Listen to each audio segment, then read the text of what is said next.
ਵਾਹਿਗੁਰੂ ਜੀ ਕਾ ਖਾਲਸਾ ਵਾਹਿਗੁਰੂ ਜੀ ਕੀ ਫਤਿਹ। ਸਵਾਲ ਜਵਾਬ ਦਾ ਭਾਗ 35ਵਾਂ ਅੱਜ ਦਰਸ਼ਕਾਂ ਸਰੋਤਿਆਂ ਦੇ ਸਨਮੁਖ ਰੱਖ ਰਹੇ ਹਾਂ। ਤਤ ਗੁਰਮਤਿ ਗਿਆਨ YouTube ਚੈਨਲ ਦੇ ਉੱਤੇ ਤੁਸੀਂ ਦਾਸ ਦੇ ਸਾਰੇ ਐਪੀਸੋਡ ਵੇਖ ਅਤੇ ਸੁਣ ਸਕਦੇ ਹੋ। ਨਾਲ ਹੀ ਤੁਹਾਨੂੰ ਹੋਰ ਬਹੁਤ ਸਾਰਾ ਗੁਰਮਤਿ ਨਾਲ ਸੰਬੰਧਿਤ ਮੈਟਰ YouTube 'ਤੇ ਮਿਲ ਜਾਵੇਗਾ। ਅਤੇ ਜਿਨ੍ਹਾਂ ਵੀ ਵੀਰਾਂ ਨੇ, ਭੈਣਾਂ ਨੇ, ਨੌਜਵਾਨਾਂ ਨੇ ਸਵਾਲ ਪਹਿਲਾਂ ਭੇਜੇ ਨੇ ਅਤੇ ਉਹਨਾਂ ਨੇ ਬੜੀ ਦਿਲਚਸਪੀ ਨਾਲ ਚੋਣ ਕਰਕੇ ਆਪਣੇ ਗਿਆਨ ਦੇ ਵਿੱਚ ਵਾਧਾ ਕਰਨ ਵਾਸਤੇ ਅਤੇ ਸੰਗਤਾਂ ਦੇ ਵਿੱਚ ਹੋਰ ਸਪਸ਼ਟਤਾ ਲਿਆਉਣ ਵਾਸਤੇ ਆਪਣਾ ਯੋਗਦਾਨ ਪਾਇਆ ਅਤੇ ਸਵਾਲ ਜਵਾਬ ਭੇਜੇ ਨੇ। ਹੋਰ ਵੀ ਬਹੁਤ ਸਾਰੇ ਨੌਜਵਾਨ ਭੇਜ ਰਹੇ ਨੇ। ਉਮੀਦ ਹੈ ਤੁਸੀਂ ਇਸੇ ਤਰ੍ਹਾਂ ਸਵਾਲ ਜਵਾਬ ਦਾ ਸਿਲਸਿਲਾ ਪਸੰਦ ਕਰਦੇ ਰਹੋਗੇ। ਅੱਗੇ ਇਹ ਸਿਲਸਿਲਾ ਚੱਲਦਾ ਰਹੇਗਾ। ਜਿਤਨੀ ਦੇਰ ਤੱਕ ਆਪਾਂ ਇਸ ਟੌਪਿਕ ਨੂੰ ਹੋਰ ਅੱਗੇ ਲਿਜਾਣ ਦੇ ਵਿੱਚ ਸਮਰੱਥ ਹੁੰਦੇ ਰਹਾਂਗੇ ਤਾਂ ਉਤਨੀ ਦੇਰ ਤੱਕ ਇਹਨੂੰ ਆਪਾਂ ਬੰਦ ਨਹੀਂ ਕਰਾਂਗੇ।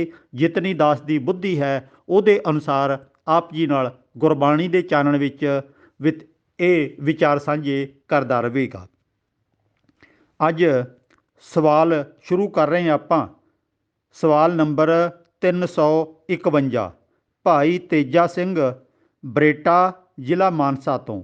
ਇਹਨਾਂ ਦਾ ਸਵਾਲ ਹੈ, ਕਈ ਥਾਵਾਂ 'ਤੇ ਦੋਹਰਾ ਆਗਿਆ ਭਈ ਅਕਾਲ ਕੀ ਤਬੀ ਚਲਾਇਓ ਪੰਥ ਇਹ ਪੜ੍ਹਿਆ ਜਾਂਦਾ ਹੈ ਅਰਦਾਸ ਤੋਂ ਬਾਅਦ ਅਤੇ ਕਈਆਂ ਥਾਵਾਂ 'ਤੇ ਨਹੀਂ ਪੜ੍ਹਿਆ ਜਾਂਦਾ। ਸਹੀ ਕੀ ਹੈ? ਪਹਿਲੀ ਗੱਲ ਤਾਂ ਪੁਰਾਤਨ ਸਮਿਆਂ ਦੇ ਵਿੱਚ ਇਹ ਦੋਹਰਾ ਨਹੀਂ ਪੜ੍ਹਿਆ ਜਾਂਦਾ ਸੀ। ਇਹ ਗੁਰੂ ਗੋਬਿੰਦ ਸਿੰਘ ਤੋਂ ਬਾਅਦ ਬਹੁਤ ਲੰਮੇ ਅਰਸੇ ਤੋਂ ਮਗਰੋਂ ਸ਼ੁਰੂ ਹੋਇਆ, ਪਰ ਇਹਦਾ ਰੂਪ ਬਦਲਦਾ ਗਿਆ। ਸ਼ੁਰੂ ਦੇ ਵਿੱਚ ਤਾਂ ਕਾਫੀ ਹੱਦ ਤੱਕ ਇਹਦਾ ਰੂਪ, ਇਹਦੀ ਬਣਤਰ ਠੀਕ ਰਹੀ ਹੈ। ਜਿਵੇਂ ਕਿ ਆਗਿਆ ਭਈ ਅਕਾਲ ਕੀ ਤਬੀ ਚਲਾਇਓ ਪੰਥ ਸਭ ਸਿੱਖਨ ਕੋ ਹੁਕਮ ਹੈ ਗੁਰੂ ਮਾਨਿਓ ਗ੍ਰੰਥ। ਇਹ ਦੋਹਰਾ ਤਾਂ ਭਾਈ ਦੇਸਾ ਸਿੰਘ ਦੇ ਰਹਿਤਨਾਮਿਆਂ ਦੇ ਵਿੱਚੋਂ ਦੱਸਿਆ ਜਾਂਦਾ ਹੈ, ਪਰ ਗਿਆਨੀ ਗਿਆਨ ਸਿੰਘ ਨੇ ਇਹਦੇ ਵਿੱਚ ਤਬਦੀਲੀ ਕਰ ਦਿੱਤੀ। ਇੱਥੇ ਜਿਹੜਾ ਪੁਰਾਤਨ ਰਹਿਤਨਾਮਿਆਂ ਦੇ ਵਿੱਚ ਤਾਂ ਲਿਖਿਆ ਸੀ, ਪੰਥ ਖਾਲਸਾ ਜਾਣਿਓ ਪ੍ਰਗਟ ਗੁਰਾਂ ਕੀ ਦੇ। ਧਿਆਨ ਰਵੇ, ਅਸੀਂ ਸਰੀਰਕ ਤੌਰ 'ਤੇ, ਮਾਨਸਿਕ ਤੌਰ 'ਤੇ ਗੁਰੂ ਨੂੰ ਮੰਨਣ ਵਾਲੇ ਹਾਂ। ਆਗਿਆ ਭਈ ਅਕਾਲ ਕੀ ਤਬੀ ਚਲਾਇਓ ਪੰਥ, ਜਿਨ੍ਹਾਂ ਨੇ ਪੰਥ ਚਲਾਇਆ, ਗੁਰਬਾਣੀ ਦੀ ਰਚਨਾ ਕੀਤੀ, ਅਸੀਂ ਉਹਨਾਂ ਨੂੰ ਆਪਣਾ ਧਾਰਮਿਕ ਪਿਤਾ ਸਵੀਕਾਰ ਕਰਦੇ ਹਾਂ। ਇਹ ਸਾਡੀ ਮਾਨਤਾ ਹੈ।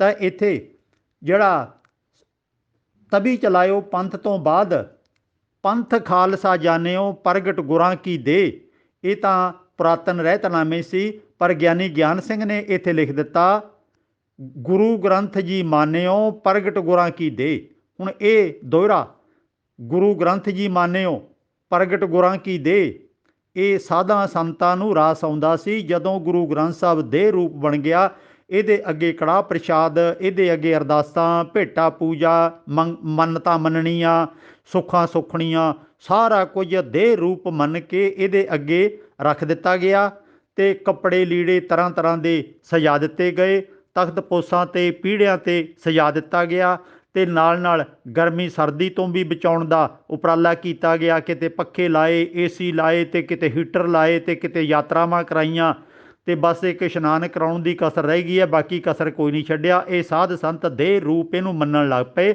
ਜਦੋਂ ਕਿ ਇਹ ਗਿਆਨ ਰੂਪ ਸੀ, ਦੇ ਰੂਪ ਨਹੀਂ ਹੈ। ਅਤੇ ਫਿਰ ਨਾਲ ਇਹ ਵੀ ਧਿਆਨ ਰਵੇ, ਇਹ ਰਾਜ ਦਾ ਪ੍ਰਤੀਕ ਸੀ। ਰਾਜ ਕਰੇਗਾ ਖਾਲਸਾ ਆਕੀ ਰਹੇ ਨਾ ਕੋਏ। ਇਹ ਜੰਗਾਂ ਯੁੱਧਾਂ ਦੇ ਵਿੱਚ ਚੜ੍ਹਦੀ ਕਲਾ 'ਚ ਰਹਿਣ ਵਾਸਤੇ ਇਹਦੀ ਬਹੁਤ ਵਰਤੋਂ ਕੀਤੀ ਜਾਂਦੀ ਸੀ। ਅਜਿਹੇ ਦੋਹਰੇ ਜੋਸ਼ ਦਿਵਾਉਂਦੇ ਨੇ, ਫੌਜਾਂ ਨੂੰ ਜੰਗ ਦੇ ਵਿੱਚ ਲੜਨ ਵਾਸਤੇ ਹੌਸਲਾ ਦਿੰਦੇ ਨੇ। ਅਤੇ ਇਹਦਾ ਦੂਜਾ ਪ੍ਰਮਾਣ ਇਹ ਹੈ, ਅੰਗਰੇਜ਼ਾਂ ਨੇ 1859 ਦੇ ਵਿੱਚ ਦਰਬਾਰ ਸਾਹਿਬ ਦੇ ਵਿੱਚੋਂ ਇਹ ਦੋਹਰਾ ਆਪਣਾ ਹੁਕਮ ਦੇ ਕੇ ਬੰਦ ਕਰਵਾ ਦਿੱਤਾ। ਤੁਸੀਂ ਕਦੇ ਵੀ ਦਰਬਾਰ ਸਾਹਿਬ ਅੰਮ੍ਰਿਤਸਰ ਦੇ ਵਿੱਚ ਅਰਦਾਸ ਹੁੰਦੀ ਸੁਣਿਓ, ਅੱਜ ਉੱਥੇ ਇਹ ਦੋਹਰਾ 1859 ਤੋਂ ਬਾਅਦ ਅੱਜ ਤੱਕ ਕਦੇ ਵੀ ਨਹੀਂ ਪੜ੍ਹਿਆ ਜਾਂਦਾ। ਹੈਰਾਨੀ ਤਾਂ ਇਹ ਹੁੰਦੀ ਹੈ, 1947 ਦੇ ਵਿੱਚ ਗੋਰੇ ਤਾਂ ਇੱਥੋਂ ਚਲੇ ਗਏ, ਪਰ ਤਕਰੀਬਨ 70-75 ਸਾਲ ਬੀਤ ਜਾਣ ਦੇ ਬਾਵਜੂਦ ਵੀ ਅੱਜ ਤੱਕ ਸ਼੍ਰੋਮਣੀ ਗੁਰਦੁਆਰਾ ਪ੍ਰਬੰਧਕ ਕਮੇਟੀ ਵਾਲੇ ਅੰਮ੍ਰਿਤਸਰ ਦੇ ਵਿੱਚ ਅਰਦਾਸ ਤੋਂ ਬਾਅਦ ਦੋਹਰਾ ਪੜ੍ਹਨ ਦੀ ਹਿੰਮਤ ਆਪਣੇ ਅੰਦਰ ਪੈਦਾ ਨਹੀਂ ਕਰ ਸਕੇ। ਤੇ ਫਿਰ ਇਹਦਾ ਨਤੀਜਾ ਇਹ ਨਿਕਲਿਆ ਕਿ ਹਰੇਕ ਡੇਰੇ ਦੇ ਵਿੱਚ ਆਪੋ ਆਪਣੀ ਮਰਜ਼ੀ ਦੇ ਦੋਹਰੇ ਪੜ੍ਹੇ ਜਾਣ ਲੱਗੇ। ਕਿਸੇ ਨੇ ਲੰਮੇ ਕਰ ਲਏ, ਆਪਣੀਆਂ ਪੰਕਤੀਆਂ ਹੋਰ ਜੋੜ ਲਈਆਂ, ਤੇ ਕਿਸੇ ਨੇ ਪੰਕਤੀਆਂ ਘਟਾ ਦਿੱਤੀਆਂ, ਕਿਸੇ ਨੇ ਬੰਦ ਕਰ ਦਿੱਤਾ, ਕਿਉਂਕਿ ਜਦੋਂ ਦਰਬਾਰ ਸਾਹਿਬ ਦੇ ਵਿੱਚ ਹੀ ਬੰਦ ਹੋ ਚੁੱਕਿਆ ਹੋਇਆ। ਸੋ ਇਸ ਹਿਸਾਬ ਨਾਲ ਇਸ ਦੋਹਰੇ ਨੂੰ ਅੱਜ ਸਾਰਿਆਂ ਥਾਵਾਂ 'ਤੇ ਜਾਂ ਤਾਂ ਪੜ੍ਹਿਆ ਜਾਣਾ ਚਾਹੀਦਾ ਜਾਂ ਸਾਰਿਆਂ ਥਾਵਾਂ 'ਤੇ ਬੰਦ ਕਰ ਦੇਣਾ ਚਾਹੀਦਾ।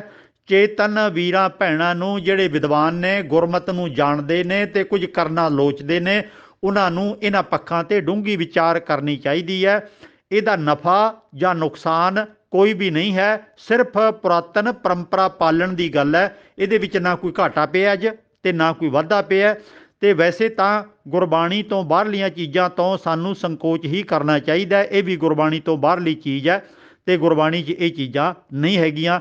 ਸੋ ਇਹਦਾ ਸਹੀ ਕੀ ਹੈ, ਗਲਤ ਕੀ ਹੈ, ਇਹ ਤਾਂ ਅਜੇ ਫੈਸਲਾ ਹੋਣਾ ਬਾਕੀ ਹੈ, ਕਿਉਂਕਿ ਹਰੇਕ ਡੇਰੇਦਾਰ ਆਪੋ ਆਪਣੀ ਮਰਿਆਦਾ ਬਣਾਈ ਬੈਠਾ ਹੈ। ਆਪਾਂ ਗੁਰਬਾਣੀ ਨੂੰ ਸਹੀ ਸਭ ਤੋਂ ਜ਼ਿਆਦਾ ਮੰਨੀਏ, ਗੁਰਬਾਣੀ ਦੇ ਅਨੁਸਾਰ ਜ਼ਿੰਦਗੀ ਬਤੀਤ ਕਰੀਏ। ਬਾਕੀ ਚੀਜ਼ਾਂ ਘੱਟ ਜਾਂ ਵੱਧ ਸਮਾਜ ਦੇ ਵਿੱਚ ਪ੍ਰਚਲਿਤ ਹੋ ਸਕਦੀਆਂ ਨੇ, ਕਦੀ ਬੰਦ ਹੋ ਜਾਂਦੀਆਂ ਨੇ, ਕਦੀ ਚਾਲੂ ਹੋ ਜਾਂਦੀਆਂ ਨੇ। ਤੋ ਇਹਦੇ 'ਤੇ ਬਹੁਤਾ ਧਿਆਨ ਦੇਣ ਦੀ ਲੋੜ ਨਹੀਂ ਹੈ। ਧਿਆਨ ਦਈਏ, ਅੱਜ ਅਸੀਂ ਗੁਰਬਾਣੀ 'ਤੇ ਕੇਂਦਰਿਤ ਹੋਈਏ। ਜਿਹੜੇ ਹੁਕਮ ਗੁਰਬਾਣੀ 'ਚ ਸਾਨੂੰ ਦਿੱਤੇ ਗਏ ਨੇ ਉਹਨਾਂ ਨੂੰ ਆਪਣੀ ਜ਼ਿੰਦਗੀ 'ਚ ਲਾਗੂ ਕਰੀਏ। ਸਵਾਲ ਨੰਬਰ 352 ਭਾਈ ਕੁਲਦੀਪ ਸਿੰਘ ਗਰੀਸ ਤੋਂ। ਇਹਨਾਂ ਦਾ ਸਵਾਲ ਹੈ ਕਿ ਗੁਰੂ ਘਰਾਂ ਵਿੱਚ ਦੇਗ ਕਰਾਉਣੀ ਜ਼ਰੂਰੀ ਹੈ? ਇਹ ਮਰਿਆਦਾ ਕਦੋਂ ਸ਼ੁਰੂ ਹੋਈ ਹੈ?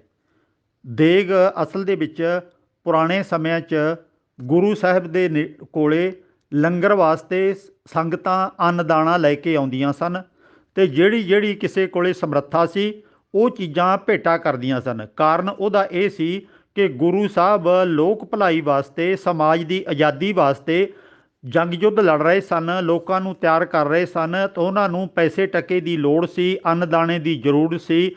ਕਿਉਂਕਿ ਜਿਹੜੀ ਫੌਜ ਉਹਨਾਂ ਦੇ ਕੋਲੇ ਸਿਖਲਾਈ ਲੈ ਕੇ ਆਪਣੀਆਂ ਜਾਨਾਂ ਨੂੰ ਤਲੀ 'ਤੇ ਰੱਖ ਕੇ ਆਪਣੇ ਲੋਕਾਂ ਦੀ ਆਜ਼ਾਦੀ ਵਾਸਤੇ ਲੜਾਈ ਲੜ ਰਹੀ ਸੀ, ਉਹਦੀਆਂ ਲੋੜਾਂ ਪੂਰੀਆਂ ਕਰਨ ਵਾਸਤੇ ਅੰਨ ਦਾਣੇ ਦੀ ਜ਼ਰੂਰਤ ਸੀ। ਅਤੇ ਲੋਕਾਂ ਨੂੰ ਜਿਵੇਂ ਜਿਵੇਂ ਇਸ ਗੱਲ ਦਾ ਅਹਿਸਾਸ ਹੁੰਦਾ ਗਿਆ ਕਿ ਇਹ ਸਾਰਾ ਕੁਝ ਸਾਡੇ ਵਾਸਤੇ ਹੀ ਹੋ ਰਿਹਾ ਹੈ, ਲੋਕੀ ਅੰਨ ਦਾਣਾ, ਘੋੜੇ ਅਤੇ ਹੋਰ ਗਾਵਾਂ ਮੱਝਾਂ ਦੁੱਧ ਵਾਸਤੇ ਜਿਹੜੀਆਂ ਜਿਹੜੀਆਂ ਚੀਜ਼ਾਂ ਦੀ ਲੋੜ ਸੀ ਉਹ ਤਾਂ ਭੇਜਦੇ ਹੀ ਭੇਜਦੇ ਸੀ, ਬਲਕਿ ਆਪਣੇ ਨੌਜਵਾਨ ਪੁੱਤਰਾਂ ਨੂੰ ਵੀ ਤਿਆਰ ਕਰਕੇ ਥਾਪੜਾ ਦੇ ਕੇ ਮਾਤਾ ਪਿਤਾ ਵਿਦਾ ਕਰਦੇ ਸੀ ਕਿ ਜਾਓ ਗੁਰੂ ਸਾਹਿਬ ਦੀ ਫੌਜ ਦੇ ਵਿੱਚ ਭਰਤੀ ਹੋ ਜਾਵੋ, ਦੇਸ਼ ਦੀ ਆਜ਼ਾਦੀ ਵਾਸਤੇ ਤੁਸੀਂ ਜਿਹੜਾ ਕੁਝ ਗੁਰੂ ਸਾਹਿਬ ਤੁਹਾਨੂੰ ਕਹਿਣਗੇ ਉਹ ਕੰਮ ਕਰੋ। ਤੋ ਇਸ ਤਰ੍ਹਾਂ ਇਹਨਾਂ ਦੀਆਂ ਲੋੜਾਂ ਵਾਸਤੇ ਅੰਨ ਦਾਣਾ ਸਾਰਾ ਕੁਝ ਨਾਲ ਲੋਕੀ ਅਰਪਣ ਕਰਦੇ ਸੀ। ਅਤੇ ਕੜਾਹ ਪ੍ਰਸ਼ਾਦ ਇੱਕ ਸੌਖਾ ਜਿਹਾ ਢੰਗ ਹੈ, ਕਿਉਂਕਿ ਬਹੁਤੀਆਂ ਚੀਜ਼ਾਂ ਨੂੰ ਪੀਸਣ ਦਾ, ਕੁੱਟਣ ਦਾ ਅਤੇ ਹੋਰ ਕਿਸੇ ਤਰੀਕੇ ਉਹਨਾਂ ਨੂੰ ਤਿਆਰ ਕਰਨ ਦਾ ਕੋਈ ਖੇਚਲ ਨਹੀਂ ਕਰਨੀ ਪੈਂਦੀ। ਬਸ ਮੋਟਾ ਭਾਵੇਂ ਆਟਾ ਹੋਵੇ ਅਤੇ ਫਿਰ ਘਿਓ ਹੋਵੇ ਅਤੇ ਕੁਝ ਮਿੱਠਾ ਹੋਵੇ, ਅੱਗੇ ਤਾਂ ਗੁੜ ਹੀ ਹੁੰਦਾ ਸੀ, ਅਤੇ ਇਹਨਾਂ ਚੀਜ਼ਾਂ ਨੂੰ ਇੱਕੋ ਜਿਹੀਆਂ ਮਿਲਾ ਕੇ ਅਤੇ ਉਹਨਾਂ ਨੂੰ ਉਬਾਲਿਆ ਜਾਂਦਾ ਸੀ, ਅੱਗ 'ਤੇ ਗਰਮ ਕੀਤਾ ਜਾਂਦਾ ਸੀ, ਅਤੇ ਇਸ ਤਰ੍ਹਾਂ ਕੜਾਹ ਪ੍ਰਸ਼ਾਦ ਆਦਿਕ ਬਣ ਜਾਂਦਾ ਸੀ। ਅੱਜ ਵਰਗੀਆਂ ਤਾਂ ਚੀਜ਼ਾਂ ਨਹੀਂ ਸੀ, ਪਰ ਇਹ ਇੱਕ ਖਾਣ ਪੀਣ ਵਾਸਤੇ ਇੱਕ ਵਧੀਆ ਪਦਾਰਥ ਸੀ। ਗੁਰੂ ਸਾਹਿਬ ਨੂੰ ਜੋ ਭੇਟਾ ਕਰਨਾ, ਭੋਗ ਲਗਵਾਉਣਾ, ਇਹ ਪੁਜਾਰੀ ਦੀਆਂ ਕਾਢਾਂ ਨੇ।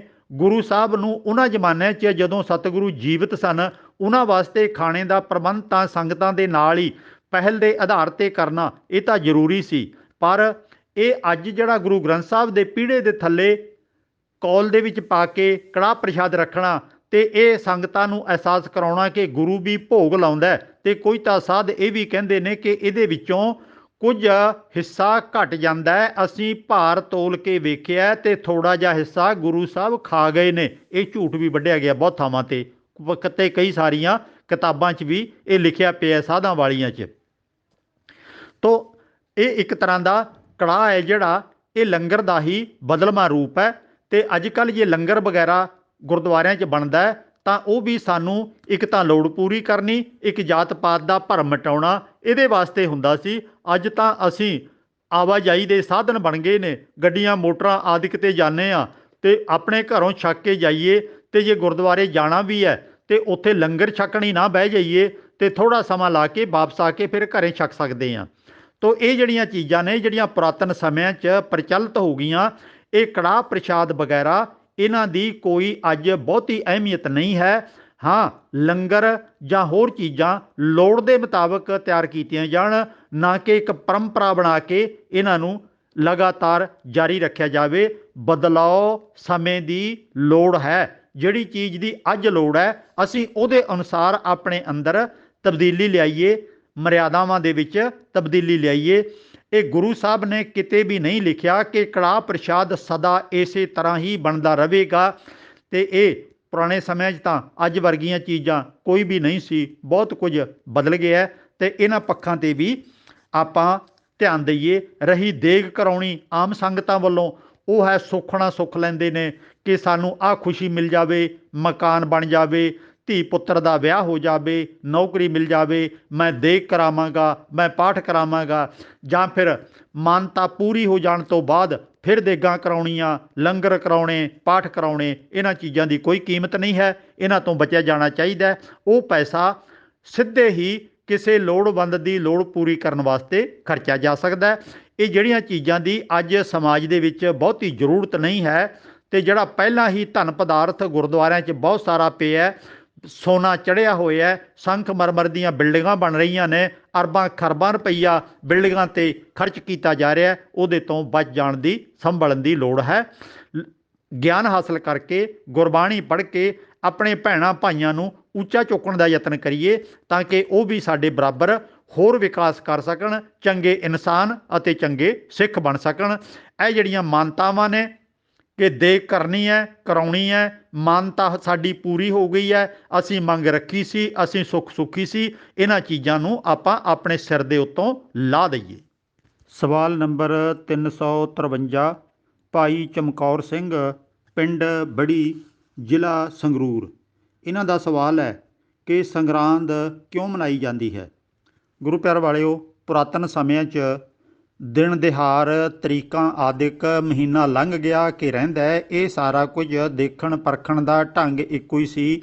ਮੱਸਿਆ, ਪੁੰਨਿਆ, ਸੰਗਰਾਂਦ ਆਦਿਕ, ਇਹ ਵੀ ਆਮ ਲੋਕਾਂ ਨੂੰ ਪਤਾ ਨਹੀਂ ਹੁੰਦਾ ਸੀ, ਬਲਕਿ ਬ੍ਰਾਹਮਣ ਪੁਜਾਰੀਆਂ ਨੂੰ ਜਾ ਕੇ ਪੁੱਛਦੇ ਸੀ ਕਿ ਸੰਗਰਾਂਦ ਕਦੋਂ ਹੈ, ਜਾਂ ਪੁੰਨਿਆ ਕਦੋਂ ਹੈ, ਮੱਸਿਆ ਕਦੋਂ ਹੈ। ਬ੍ਰਾਹਮਣ ਪੁਜਾਰੀਆਂ ਕੋਲ ਨੂੰ ਹੀ ਜਾ ਕੇ ਲੋਕੀ ਆਮ ਪੁੱਛਦੇ ਸੀ, ਕਿਉਂਕਿ ਅਨਪੜ੍ਹਤਾ ਸੀ। ਅਤੇ ਸਮੇਂ ਦੇ ਨਾਲ ਅਨਪੜ੍ਹਤਾ ਤਾਂ ਬਹੁਤੀ ਦੂਰ ਨਹੀਂ ਹੋਈ। ਭਾਵੇਂ ਗੁਰੂ ਸਾਹਿਬ ਨੇ ਗੁਰਬਾਣੀ ਦੇ ਰਾਹੀਂ ਸਾਨੂੰ ਗਿਆਨ ਦੇਣ ਦਾ ਉਪਰਾਲਾ ਬਹੁਤ ਕੀਤਾ, ਇਹਨਾਂ ਚੰਗੇ ਮਾੜੇ ਦਿਨਾਂ ਦਾ ਭਰਮ ਜੋ ਲੋਕਾਂ ਦੇ ਮਨਾਂ 'ਚ ਪੈਦਾ ਹੋਇਆ ਸੀ, ਉਹਨੂੰ ਦੂਰ ਕਰਨ ਦਾ ਵੀ ਬਹੁਤ ਯਤਨ ਕੀਤਾ। ਪਰ ਗੁਰਦੁਆਰਿਆਂ ਦੇ ਵਿੱਚ ਜਿਹੜੇ ਭਾਈ ਸੀ, ਪੁਜਾਰੀ ਸੀ, ਉਹ ਵੀ ਬ੍ਰਹਮਾ ਵਾਲਾ ਰੂਪ ਧਾਰਨ ਕਰ ਗਏ। ਆਪ ਜਿੱਥੇ ਉਹ ਗਿਆਨ ਤੋਂ ਸੱਖਣੇ ਸੀ, ਉੱਥੇ ਉਹ ਪੁਜਾਰੀ ਰੂਪ ਧਾਰਨ ਕਰਕੇ ਲੋਕਾਂ ਨੂੰ ਗਿਆਨ ਨਾ ਦੇ ਕੇ ਉਹਨਾਂ ਦੀਆਂ ਜੇਬਾਂ 'ਤੇ ਨਿਗਾਹ ਟਿਕਾ ਕੇ ਰੱਖਣ ਲੱਗ ਪਏ, ਤਾਂ ਕਿ ਸਾਨੂੰ ਭੇਟਾ ਪੂਜਾ ਚੜ੍ਹਾਵਾ ਤਾਂ ਬਹੁਤ ਆਉਂਦਾ ਰਹੇ ਅਤੇ ਇਹਨਾਂ ਨੂੰ ਲੋਕਾਂ ਨੂੰ ਗਿਆਨ ਨਾ ਆ ਜਾਵੇ। ਸੋ ਉਹਨਾਂ ਨੇ ਵੀ ਸੰਗਰਾਂਦ, ਜਦੋਂ ਮਹੀਨਾ ਨਵੇਂ ਸਿਰੋਂ ਦੇਸੀ ਤਰੀਕੇ ਨਾਲ ਸ਼ੁਰੂ ਹੁੰਦਾ, ਤਾਂ ਉਹਨਾਂ ਨੇ ਉਹਨੂੰ ਚੰਗਾ ਪਵਿੱਤਰ ਕਹਿਣਾ ਸ਼ੁਰੂ ਕਰ ਦਿੱਤਾ। ਜਿਹੜੀ ਗੁਰਬਾਣੀ ਇਹਨਾਂ ਸੰਗਰਾਂਦਾਂ ਨੂੰ, ਚੰਗੇ ਮਾੜੇ ਦਿਨਾਂ ਨੂੰ ਰੱਦ ਕਰਦੀ ਹੈ, ਉਸੇ ਗੁਰਬਾਣੀ ਦੇ 12 ਮਾਹਾ ਬਾਣੀ ਲੈ ਕੇ ਪੜ੍ਹ ਕੇ ਸੁਣਾ ਦੇਣਾ ਅਤੇ ਕਹਿ ਦੇਣਾ, ਦੇਖੋ ਜੀ ਗੁਰੂ ਸਾਹਿਬ ਨੇ ਵੀ ਤਾਂ 12 ਮਾਹ ਲਿਖਿਆ ਹੋਇਆ, 12 ਮਹੀਨਿਆਂ 'ਤੇ ਆਧਾਰਿਤ ਬਾਣੀ ਲਿਖੀ ਹੋਈ ਹੈ, ਜਦੋਂ ਕਿ ਉਹ ਸਾਰੀ ਬਾਣੀ ਉਹ ਸੰਗਰਾਂਦ ਆਦਿਕ ਦੇ ਕਰਮ ਕਾਂਡ ਨੂੰ ਰੱਦ ਕਰਨ ਵਾਸਤੇ ਲਿਖੀ ਗਈ ਹੈ ਕਿ ਭਾਈ ਮਾਹ ਦਿਵਸ ਮੂਰਤ ਭਲੇ ਜਿਸ ਕੋ ਨਦਰ ਕਰੇ। ਉਹ ਭਾਈ ਸਾਰੇ ਮਾਹ ਜਾਣੀ ਕਿ ਮਹੀਨੇ, ਦਿਨ, ਮਹੂਰਤ, ਉਹਨਾਂ ਵਾਸਤੇ ਸਾਰੇ ਹੀ ਚੰਗੇ ਨੇ, ਜਿਹੜੇ ਪ੍ਰਭੂ ਪਰਮਾਤਮਾ ਦੇ ਕਾਨੂੰਨ ਨੂੰ ਮੰਨਦੇ ਨੇ, ਚੰਗੇ ਇਨਸਾਨ ਬਣ ਗਏ ਨੇ, ਬੁਰਾਈਆਂ ਨੂੰ ਤਿਆਗ ਗਏ ਨੇ, ਉਹਨਾਂ ਵਾਸਤੇ ਸਾਰੇ ਦਿਨ ਚੰਗੇ ਨੇ, ਕੋਈ ਵੀ ਮਾੜਾ ਨਹੀਂ ਹੈ। ਤੋ ਇਹ ਪੁਜਾਰੀ ਨੇ ਆਪਣੀ ਲੁੱਟ ਦਾ ਢੰਗ ਬਣਾਇਆ, ਅਤੇ ਵਿੱਚੇ ਦਸਵੀਂ ਆ ਗਈ, ਅਤੇ ਵਿੱਚੇ ਇਕਾਦਸ਼ੀ ਆ ਗਈ, ਦੁਆਦਸ਼ੀ ਆ ਗਈ, ਕਿੰਨੀਆਂ ਸਾਰੀਆਂ ਹੋਰ ਇਸੇ ਤਰ੍ਹਾਂ ਇਹ ਦਿਨ ਦਿਹਾੜ ਮਨਾ ਕੇ ਇੱਕ ਲੁੱਟ ਦਾ ਢੰਗ ਨੇ। ਅੱਜ ਕੱਲ੍ਹ ਤਾਂ ਜਿਹੜੇ ਗੁਰਪੁਰਬ ਵੀ ਅਸੀਂ ਮਨਾਉਂਦੇ ਹਾਂ, ਉਹ ਵੀ ਤਾਂ ਆਮ ਲੋਕਾਂ ਦਾ ਕੁਝ ਇੱਕ ਮਨੋਰੰਜਨ ਦਾ ਸਾਧਨ ਨੇ ਅਤੇ ਪੁਜਾਰੀ ਵਾਸਤੇ ਗੋਲਕਾਂ ਭਰਨ ਦਾ ਸਾਧਨ ਨੇ। ਹੋਰ ਤਾਂ ਉਹਦੇ ਵਿੱਚ ਸਿੱਖਿਆ ਕੋਈ ਵੀ ਨਹੀਂ ਮਿਲਦੀ। ਆਪਾਂ ਗੁਰਬਾਣੀ 'ਚੋਂ ਬਹੁਤ ਕੁਝ ਇਹੋ ਜਿਹਾ ਮਿਲ ਜਾਂਦਾ ਹੈ ਜਿਹੜਾ ਕਿ ਚੰਗੇ ਮਾੜੇ ਦਿਨਾਂ ਦਾ ਕੋਈ ਭਰਮ ਨਹੀਂ ਰਹਿਣ ਦਿੰਦਾ। ਸਾਨੂੰ ਦੱਸਦਾ ਗੁਰਬਾਣੀ ਦਾ ਉਪਦੇਸ਼ कि भाई तुसीं डर अपने मन चों कढ़ दिओ, अकलमंद बणो। जे असीं कहने आ कि रब सारा कुਝ ਬਣਾਉਂਦਾ ਤੇ ਕੀ ਰੱਬ ਮਾੜੇ ਦਿਨ ਵੀ ਬਣਾ ਦਿੰਦਾ ਹੈ? ਤੇ ਜਿਹੜੇ ਅਸੀਂ ਮੰਨੀ ਜਾਂਦੇ ਆ ਪੁਜਾਰੀ ਦੇ ਆਖੇ ਲੱਗ ਕੇ, ਗੁਰੂ ਸਾਹਿਬ ਤਾਂ ਕਹਿ ਰਹੇ ਨੇ, ਸਭੇ ਰੁੱਤੀ ਚੰਗੀਆਂ ਜਿਤ ਸੱਚੇ ਸਿਉ ਨੇ, ਸਾ ਧਨ ਕੰਤ ਪਛਾਣਿਆ ਸੁਖ ਸੁੱਤੀ ਨਿਸਡੇ। ਭਾਵ ਕਿ ਸਾਰੀਆਂ ਰੁੱਤਾਂ ਸਾਰੇ ਦਿਨ ਹੀ ਚੰਗੇ ਨੇ ਜੇ ਪ੍ਰਭੂ ਨਾਲ ਪਿਆਰ ਬਣਿਆ ਹੋਵੇ। ਇਸੇ ਤਰ੍ਹਾਂ ਨਾਨਕ ਜੀਵੈ ਜਪ ਹਰੀ, ਦੋਖ ਸਭੇ ਹੀ ਹੰਤ, ਦਿਨ ਰੈਣ ਜਿਸ ਨ ਵਿਸਰੈ, ਸੋ ਹਰਿਆ ਹੋਵੈ ਜੰਤ। ਜਿਹੜਾ ਹਰ ਵਕਤ ਪ੍ਰਭੂ ਪਰਮਾਤਮਾ ਦੇ ਨਿਯਮ ਦੇ ਵਿੱਚ ਜਿਉਂਦਾ ਹੈ, ਚੰਗਾ ਇਨਸਾਨ ਬਣਦਾ ਹੈ, ਉਹ ਵਿਕਾਸ ਕਰਦਾ ਹੈ, ਖੁਸ਼ ਰਹਿੰਦਾ ਹੈ, ਖੇੜੇ 'ਚ ਰਹਿੰਦਾ ਹੈ, ਅਤੇ ਦਿਨਾਂ ਦਾ ਚੰਗੇ ਮਾੜੇ ਦਾ ਉਹਦੇ ਮਨ 'ਚ ਕਦੀ ਭਰਮ ਨਹੀਂ ਪੈਦਾ ਹੁੰਦਾ। ਸ਼ਗਨ ਅਪਸ਼ਗਨ ਤਿਸ ਕਉ ਲੱਗੈ, ਜਿਸ ਚੀਤ ਨਾ ਆਵੈ। ਇਹ ਚੰਗੇ ਮਾੜੇ ਸ਼ਗਨ ਜਾਂ ਅਪਸ਼ਗਨ, ਜਿਹੜਾ ਰੱਬ ਦੇ ਨਾਮ ਤੋਂ ਵਿਸਰਿਆ ਹੋਇਆ, ਟੁੱਟਿਆ ਹੋਇਆ, ਉਹਨੂੰ ਇਹਨਾਂ ਚੀਜ਼ਾਂ ਦਾ ਭਰਮ ਪੈ ਜਾਂਦਾ। ਤਿਸ ਜਮ ਨੇੜ ਨਾ ਆਵਈ, ਜੋ ਹਰ ਪ੍ਰਭ ਭਾਵੈ। ਜਿਹੜਾ ਪ੍ਰਭੂ ਪਰਮਾਤਮਾ ਨੂੰ ਯਾਦ ਰੱਖਦਾ ਉਹ ਤਾਂ ਚੰਗਾ ਮਾੜਾ ਦਿਨ ਤਾਂ ਦੂਰ ਦੀ ਗੱਲ ਹੈ, ਉਹ ਤਾਂ ਜਮਦੂਤਾਂ ਵਗੈਰਾ ਦੇ ਡਰ ਵੀ ਆਪਣੇ ਮਨ ਦੇ ਵਿੱਚੋਂ ਕੱਢ ਦਿੰਦਾ। ਸਭ ਬਿਦ ਤੁਮ ਹੀ ਜਾਨ ਤੇ ਪਿਆਰੇ, ਕਿਸ ਪੈ ਕਹੂੰ ਸੁਨਾਏ, ਤੂੰ ਦਾਤਾ ਜੀਆਂ ਸਭਨਾ ਕਾ, ਤੇਰਾ ਦਿੱਤਾ ਪਹਿਰੈਂ ਖਾਏ। ਜੋ ਤੂੰ ਕਰਾਵੈਂ ਸੋ ਕਰੀ ਪਿਆਰੇ, ਆਵਰ ਕਿਛ ਕਰਨ ਨ ਜਾਏ। ਦਿਨ ਰੈਣ ਸਭ ਸੁਹਾਵਣੇ ਪਿਆਰੇ, ਜਿਤ ਜਪੀਐ ਹਰ ਨਾਉ। ਇਹ ਸਾਰੇ ਦੇ ਸਾਰੇ ਦਿਨ ਰੈਣ ਆਦਿਕ ਸਾਰੇ ਹੀ ਚੰਗੇ ਨੇ।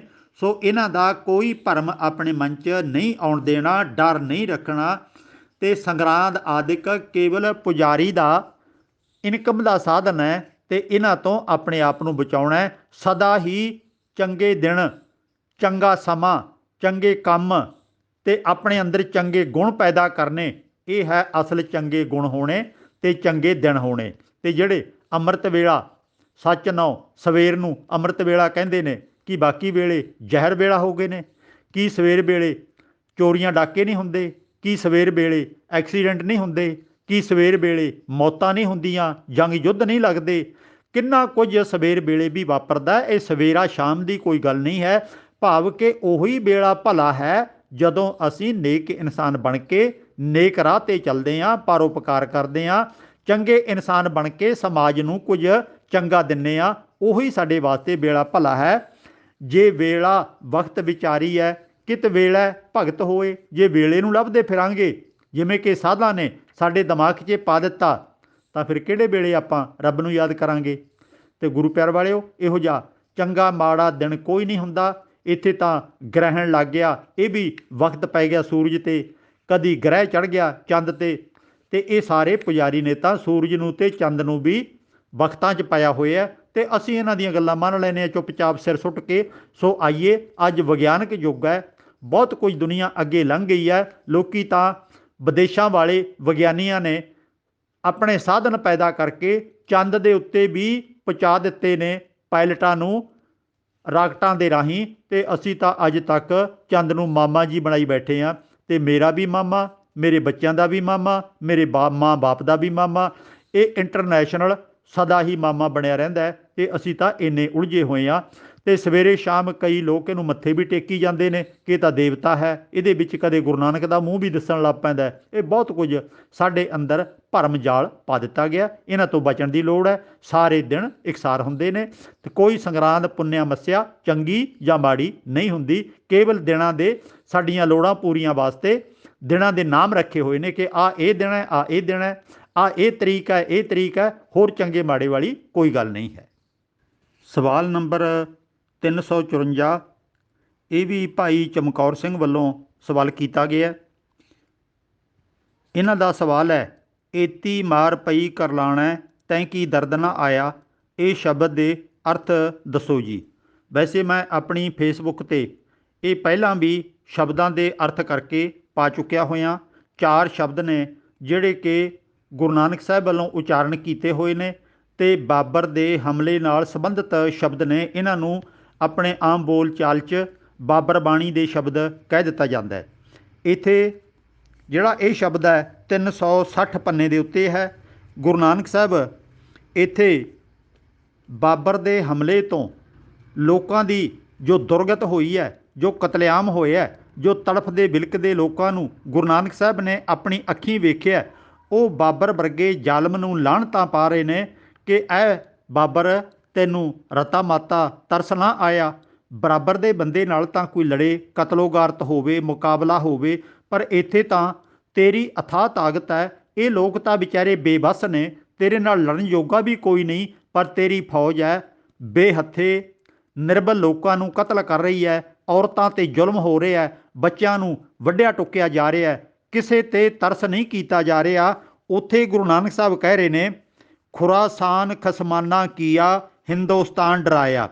ਪਹਿਲਾਂ ਬਾਬਰ ਨੇ ਖੁਰਾਸਾਨ ਦੇ ਇਲਾਕੇ 'ਤੇ ਵੀ ਕਈ ਵਾਰ ਹਮਲੇ ਕੀਤੇ, ਪਰ ਉੱਧਰ ਕੋਈ ਬਹੁਤੀ ਪ੍ਰਾਪਤੀ ਨਾ ਹੋਈ, ਕਿਉਂਕਿ ਉਹਨਾਂ ਇਲਾਕਿਆਂ 'ਚ ਖਾਣ ਪੀਣ ਨੂੰ ਅਤੇ ਹੋਰ ਲੋੜੀਂਦੀਆਂ ਚੀਜ਼ਾਂ ਬਹੁਤੀਆਂ ਅਰਬ ਮੁਲਕਾਂ 'ਚ ਨਹੀਂ ਹੁੰਦੀਆਂ, ਅਤੇ ਉਹਨਾਂ 'ਤੇ ਹਮਲਾ ਕਰਨ ਨਾਲ ਬਹੁਤਾ ਫਾਇਦਾ ਨਹੀਂ ਸੀ ਹੋਣਾ। ਅਤੇ ਬਾਬਰ ਨੂੰ ਇੱਧਰੋਂ ਇਤਲਾਹ ਮਿਲੀ ਭਾਰਤ ਵੱਲੋਂ ਕਿ ਤੁਸੀਂ ਭਾਰਤ ਦੇ ਉੱਤੇ ਹਮਲਾ ਕਰੋ, ਉੱਧਰ ਬੇਅੰਤ ਪਦਾਰਥ ਨੇ, ਤੁਹਾਡੀਆਂ ਸਾਰੀਆਂ ਲੋੜਾਂ ਇੱਥੇ ਪੂਰੀਆਂ ਹੋਣਗੀਆਂ। ਅਤੇ ਉਹ ਆਪਣਾ ਹਮਲਾਵਰ ਬਣ ਕੇ ਫੌਜ ਲੈ ਕੇ ਭਾਰਤ ਦੇ ਉੱਤੇ ਆਇਆ। ਹਿੰਦੁਸਤਾਨ ਉਹਦੀ ਤਾਕਤ ਦੇ ਅੱਗੇ ਥਰ ਥਰ ਕੰਬ ਰਿਹਾ ਸੀ। ਆਪੇ ਦੋਸ ਨਾ ਦੇਈ ਕਰਤਾ, ਜਮ ਕਰ ਮੁਗਲ ਚੜਾਇਆ। ਇਹ ਕੋਈ ਰੱਬ ਨੂੰ ਦੋਸ਼ ਨਹੀਂ ਹੈ, ਬਲਕਿ ਇਹ ਤਾਂ ਜਮਦੂਤ ਰੂਪ ਦੇ ਵਿੱਚ ਇਹ ਫੌਜ ਆਈ ਸੀ, ਬਾਬਰ ਆਇਆ ਸੀ, ਅਤੇ ਉਹਨਾਂ ਨੇ ਹਿੰਦੁਸਤਾਨ ਨੂੰ ਤਬਾਹੀ ਦੇ ਨੇੜੇ ਪਹੁੰਚਾ ਦਿੱਤਾ। ਏਤੀ ਮਾਰ ਪਈ ਕਰਲਾਣਾ, ਤੈਂ ਕੀ ਦਰਦ ਨਾ ਆਇਆ।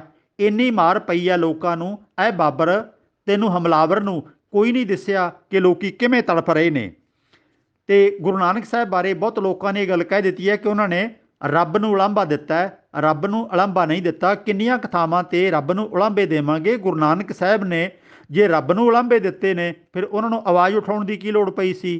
ਅਤੇ ਉਹ ਜੋ ਰੱਬ ਕਰ ਰਿਹਾ ਉਹ ਤਾਂ ਠੀਕ ਹੀ ਕਰ ਰਿਹਾ। ਬਾਬਰ ਨੂੰ ਰੱਬ ਨੇ ਭੇਜਿਆ, ਅਤੇ ਇੱਥੇ ਦੇ ਲੋਕ ਕਤਲ ਹੋ ਰਹੇ ਨੇ, ਉਹ ਰੱਬ ਹੀ ਕਤਲ ਕਰਵਾ ਰਿਹਾ। ਬਾਅਦ ਦੇ ਵਿੱਚ ਗੁਰੂ ਅਰਜਨ ਸਾਹਿਬ ਨੂੰ ਵੀ ਜਿਹੜਾ ਸ਼ਹੀਦ ਹੋਣਾ ਪਿਆ, ਉਹ ਵੀ ਰੱਬ ਨੇ ਕਰਵਾਇਆ। ਗੁਰੂ ਤੇਗ ਬਹਾਦਰ ਸਾਹਿਬ ਨੂੰ ਸ਼ਹੀਦ ਹੋਣਾ ਪਿਆ, ਫਿਰ ਉਹ ਵੀ ਰੱਬ ਨੇ ਕਰਵਾਇਆ। ਜੇ ਰੱਬ ਨੂੰ ਲਾਂਭੇ ਹੀ ਦੇਵਾਂਗੇ ਤਾਂ ਆਪ ਜੰਗ ਯੁੱਧ ਲੜਨ ਦੀ ਫਿਰ ਲੋੜ ਹੀ ਨਹੀਂ ਹੈ। ਫਿਰ ਤਾਂ ਜਿਹੜਾ ਕੋਈ ਰੱਬ ਕਰਦਾ ਸਭ ਕੁਝ ਠੀਕ ਹੀ ਕਰਦਾ। ਗੁਰੂ ਪਿਆਰ ਵਾਲਿਓ, ਆਪਣੀਆਂ ਵੀ ਕੁਝ ਜ਼ਿੰਮੇਵਾਰੀਆਂ ਨੇ। ਆਪਣੇ ਹੱਕ ਲੈਣ ਵਾਸਤੇ ਕੁਝ ਕਰਨਾ ਪੈਂਦਾ। ਹਿੰਮਤ, ਹੌਸਲਾ ਅਤੇ ਅਕਲ ਦੀ ਵਰਤੋਂ ਕਰਨੀ ਪੈਂਦੀ ਹੈ।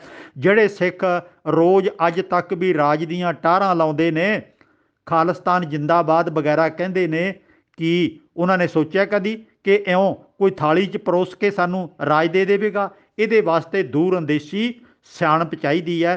ਪੁਰਾਤਨ ਸਮਿਆਂ 'ਚ ਲੰਮੇ ਦੌਰ ਦੇ ਵਿੱਚ ਸਿੰਘਾਂ ਨੂੰ ਜੰਗ ਯੁੱਧ ਲੜਨੇ ਪਏ ਨੇ, ਅਤੇ ਨਹੀਂ ਤਾਂ ਫਿਰ ਉਹਨਾਂ ਦੇ ਲੜਨ ਦੀ ਕੀ ਲੋੜ ਪਈ ਸੀ। ਉਹ ਵੀ ਬਹਿ ਜਾਂਦੇ ਆਰਾਮ ਨਾਲ ਕਿ ਸੱਚੇ ਪਾਤਸ਼ਾਹ ਆਪ ਹੀ ਸਾਨੂੰ ਰਾਜ ਦੇ ਦੇਵੇਗਾ, ਆਪ ਹੀ ਸਾਡਾ ਖਾਲਿਸਤਾਨ ਬਣ ਜਾਵੇਗਾ।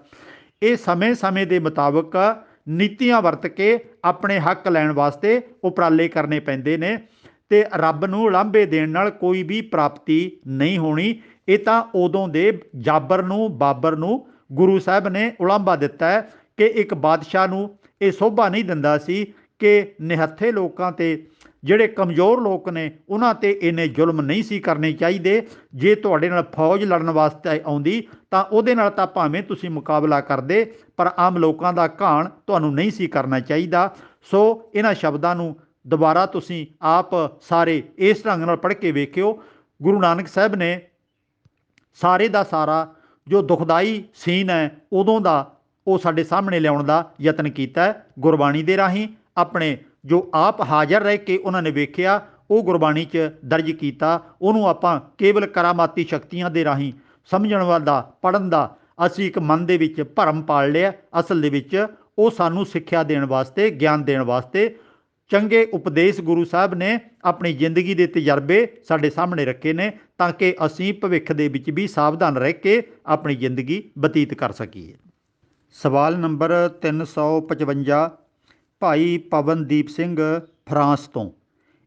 ਇਹਨਾਂ ਦਾ ਸਵਾਲ ਹੈ, ਕੀ ਕੀਰਤਨ ਪੁਜਾਰੀਆਂ ਦੀ ਚਾਲ ਹੈ? ਜੇ ਕੀਰਤਨ ਪੁਜਾਰੀਆਂ ਦੀ ਕੋਈ ਚਾਲ ਹੈ, ਫਿਰ ਕੀ ਗੁਰੂ ਸਾਹਿਬ ਨੇ ਕੀਰਤਨ ਦੀ ਵਰਤੋਂ ਨਹੀਂ ਕੀਤੀ? ਉਹਨਾਂ ਨੇ ਵੀ ਤਾਂ ਕੀਰਤਨ ਕੀਤਾ। ਇੱਥੇ ਧਿਆਨ ਰਵੇ, ਇੱਕ ਤਾਂ ਗੁਰਬਾਣੀ ਇਨਕਮ ਦਾ ਸਾਧਨ ਨਾ ਬਣਾਈ ਜਾਵੇ।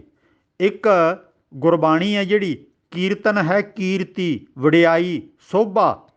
ਅਤੇ ਇੱਥੇ ਇਹ ਵੀ ਤਾਂ ਗੁਰਬਾਣੀ ਚੋਂ ਹੀ ਮਿਲਦਾ ਹੈ। ਸਭ ਤੇ ਉੱਤਮ ਹਰ ਕੀ ਕਥਾ। ਹੁਣ ਕਥਾ ਨੂੰ ਵੀ ਉੱਤਮ ਕਿਹਾ ਹੈ, ਉਪਦੇਸ਼ ਨੂੰ ਵੀ ਬਹੁਤ ਵਧੀਆ ਕਿਹਾ ਹੈ, ਗਿਆਨ ਨੂੰ ਵੀ, ਅਕਲ ਨੂੰ ਵੀ, ਸੱਚ ਨਾਮ ਗੁਰ ਸ਼ਬਦ ਵਿਚਾਰ ਇਹ ਵੀ ਲਿਖਿਆ ਹੋਇਆ ਹੈ।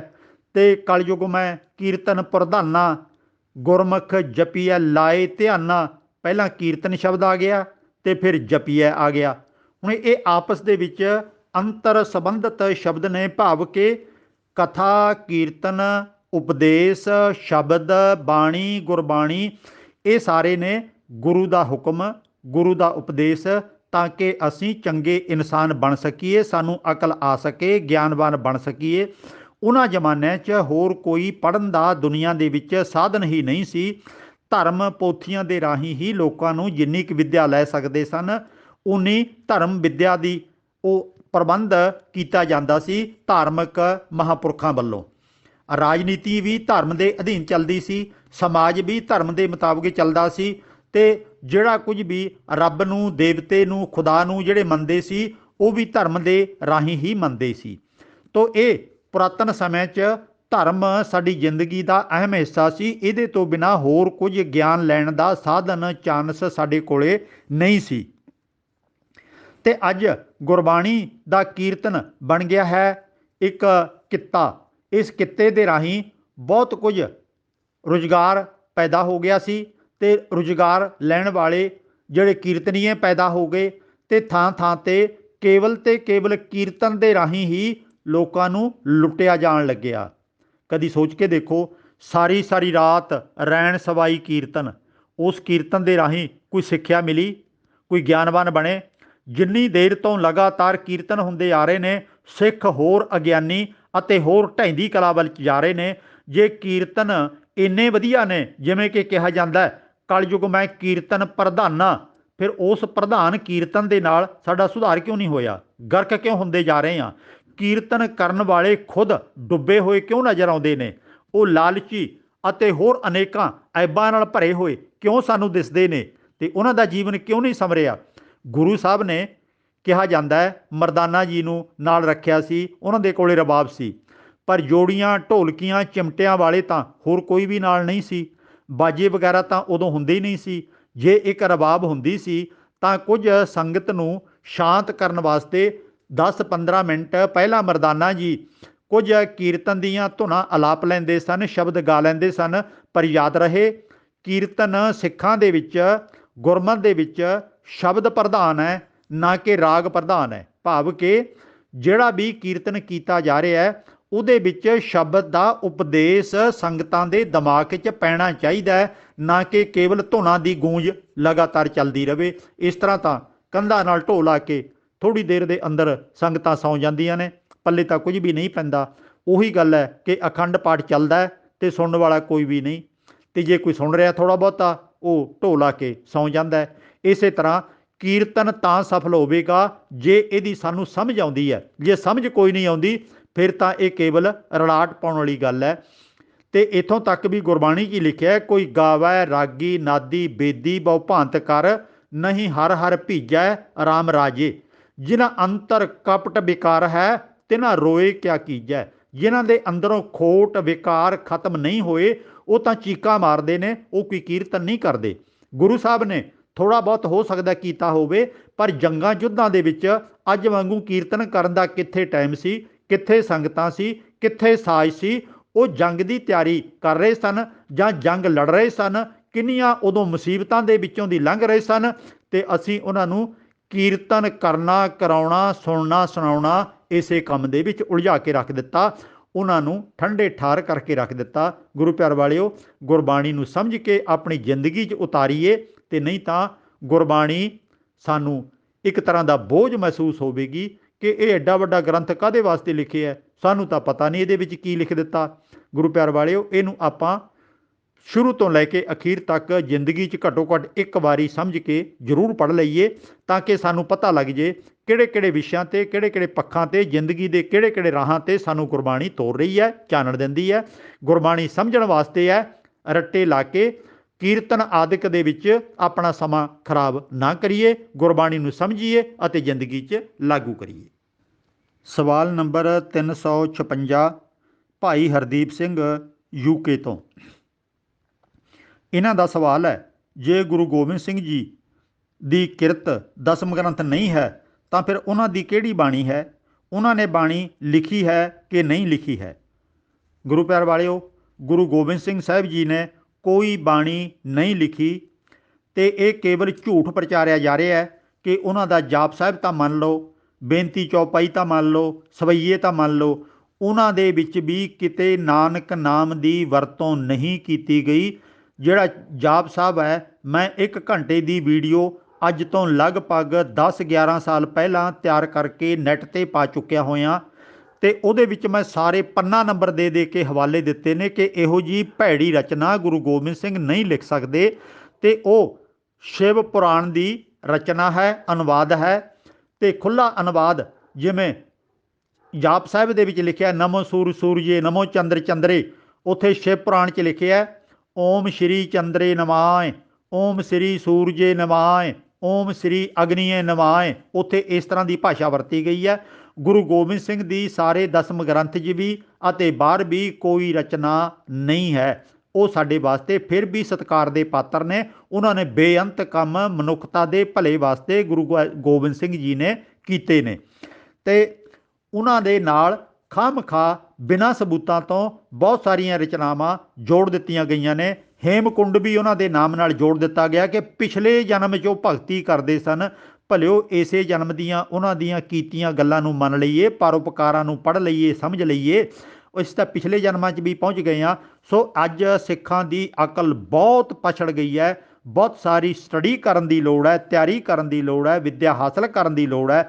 ਸਾਡੇ ਕੋਲੇ ਤਾਂ ਅੱਜ ਤੱਕ ਗੁਰੂ ਗ੍ਰੰਥ ਸਾਹਿਬ ਸੰਪੂਰਨ ਰੂਪ ਦੇ ਵਿੱਚ, ਸ਼ੁੱਧ ਰੂਪ ਦੇ ਵਿੱਚ ਮੌਜੂਦ ਹੈ। ਇਹ ਵੀ ਸਿੱਖਾਂ ਨੇ ਪੂਰੀ ਤਰ੍ਹਾਂ ਸਮਝ ਕੇ ਨਹੀਂ ਪੜ੍ਹਿਆ ਅਤੇ ਲੱਭਦੇ ਫਿਰਦੇ ਨੇ ਦਸਵੇਂ ਪਾਤਸ਼ਾਹ ਦੀ ਬਾਣੀ ਕਿੱਥੇ ਲਿਖੀ ਆ। ਆਓ ਉਹਨੂੰ ਪਹਿਲਾਂ ਲੱਭ ਕੇ ਲਿਆਈਏ।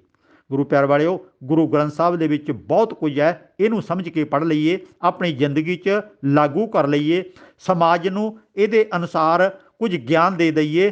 ਨਹੀਂ ਤਾਂ ਹੋਰ ਬਹੁਤ ਕੁਝ ਕੂੜਾ ਕਬਾੜਾ ਆਲੇ ਦੁਆਲੇ ਪਿਆ, ਉਹ ਤੋਂ ਬਚ ਜਾਈਏ। ਸੋ ਦਸਵੇਂ ਪਾਤਸ਼ਾਹ ਦੀ ਕੋਈ ਇੱਕ ਵੀ ਰਚਨਾ ਨਹੀਂ ਹੈ। ਉਹਨਾਂ ਨੇ ਸਾਨੂੰ ਗੁਰੂ ਗ੍ਰੰਥ ਸਾਹਿਬ ਦੇ ਲੜ ਲਾਇਆ, ਇਸੇ ਨੂੰ ਗੁਰੂ ਥਾਪਿਆ ਅਤੇ ਹੋਰ ਉਹਨਾਂ ਨੇ ਆਪਣੀ ਕੋਈ ਰਚਨਾ ਨਹੀਂ ਲਿਖੀ। ਦਸਮ ਗ੍ਰੰਥ ਵਗੈਰਾ ਉਹਨਾਂ ਦੀ ਬਾਣੀ ਨਹੀਂ ਹੈ। ਸਵਾਲ ਨੰਬਰ 357, ਭਾਈ ਗੁਰਨਾਮ ਸਿੰਘ, ਪਿੰਡ ਧੱਲੇ, ਜ਼ਿਲ੍ਹਾ ਫਿਰੋਜ਼ਪੁਰ।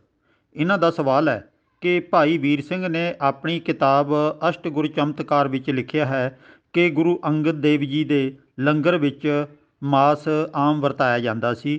ਕੀ ਇਹ ਸਹੀ ਹੈ? ਸਾਡੇ ਮਨਾਂ ਦੇ ਵਿੱਚ ਮੀਟ ਸੰਬੰਧੀ, ਮਾਸ ਸੰਬੰਧੀ ਇੰਨਾ ਭਰਮ ਅਤੇ ਡਰਾਵਾ ਖੜਾ ਕਰ ਦਿੱਤਾ ਗਿਆ। ਹਰ ਇੱਕ ਬੰਦਾ ਉਂਝ ਤੇ ਆਪਣੇ ਆਪ ਨੂੰ ਸਿੰਘ ਅਖਵਾਉਂਦਾ ਹੈ, ਬਹਾਦਰ ਅਖਵਾਉਂਦਾ ਹੈ, ਯੋਧਾ ਅਖਵਾਉਂਦਾ ਹੈ ਅਤੇ ਮਾਸ ਦਾ ਨਾਮ ਸੁਣਨ ਸਾਰ ਇੱਕਦਮ ਥਰ ਥਰ ਕੰਬਣ ਲੱਗ ਪੈਂਦਾ।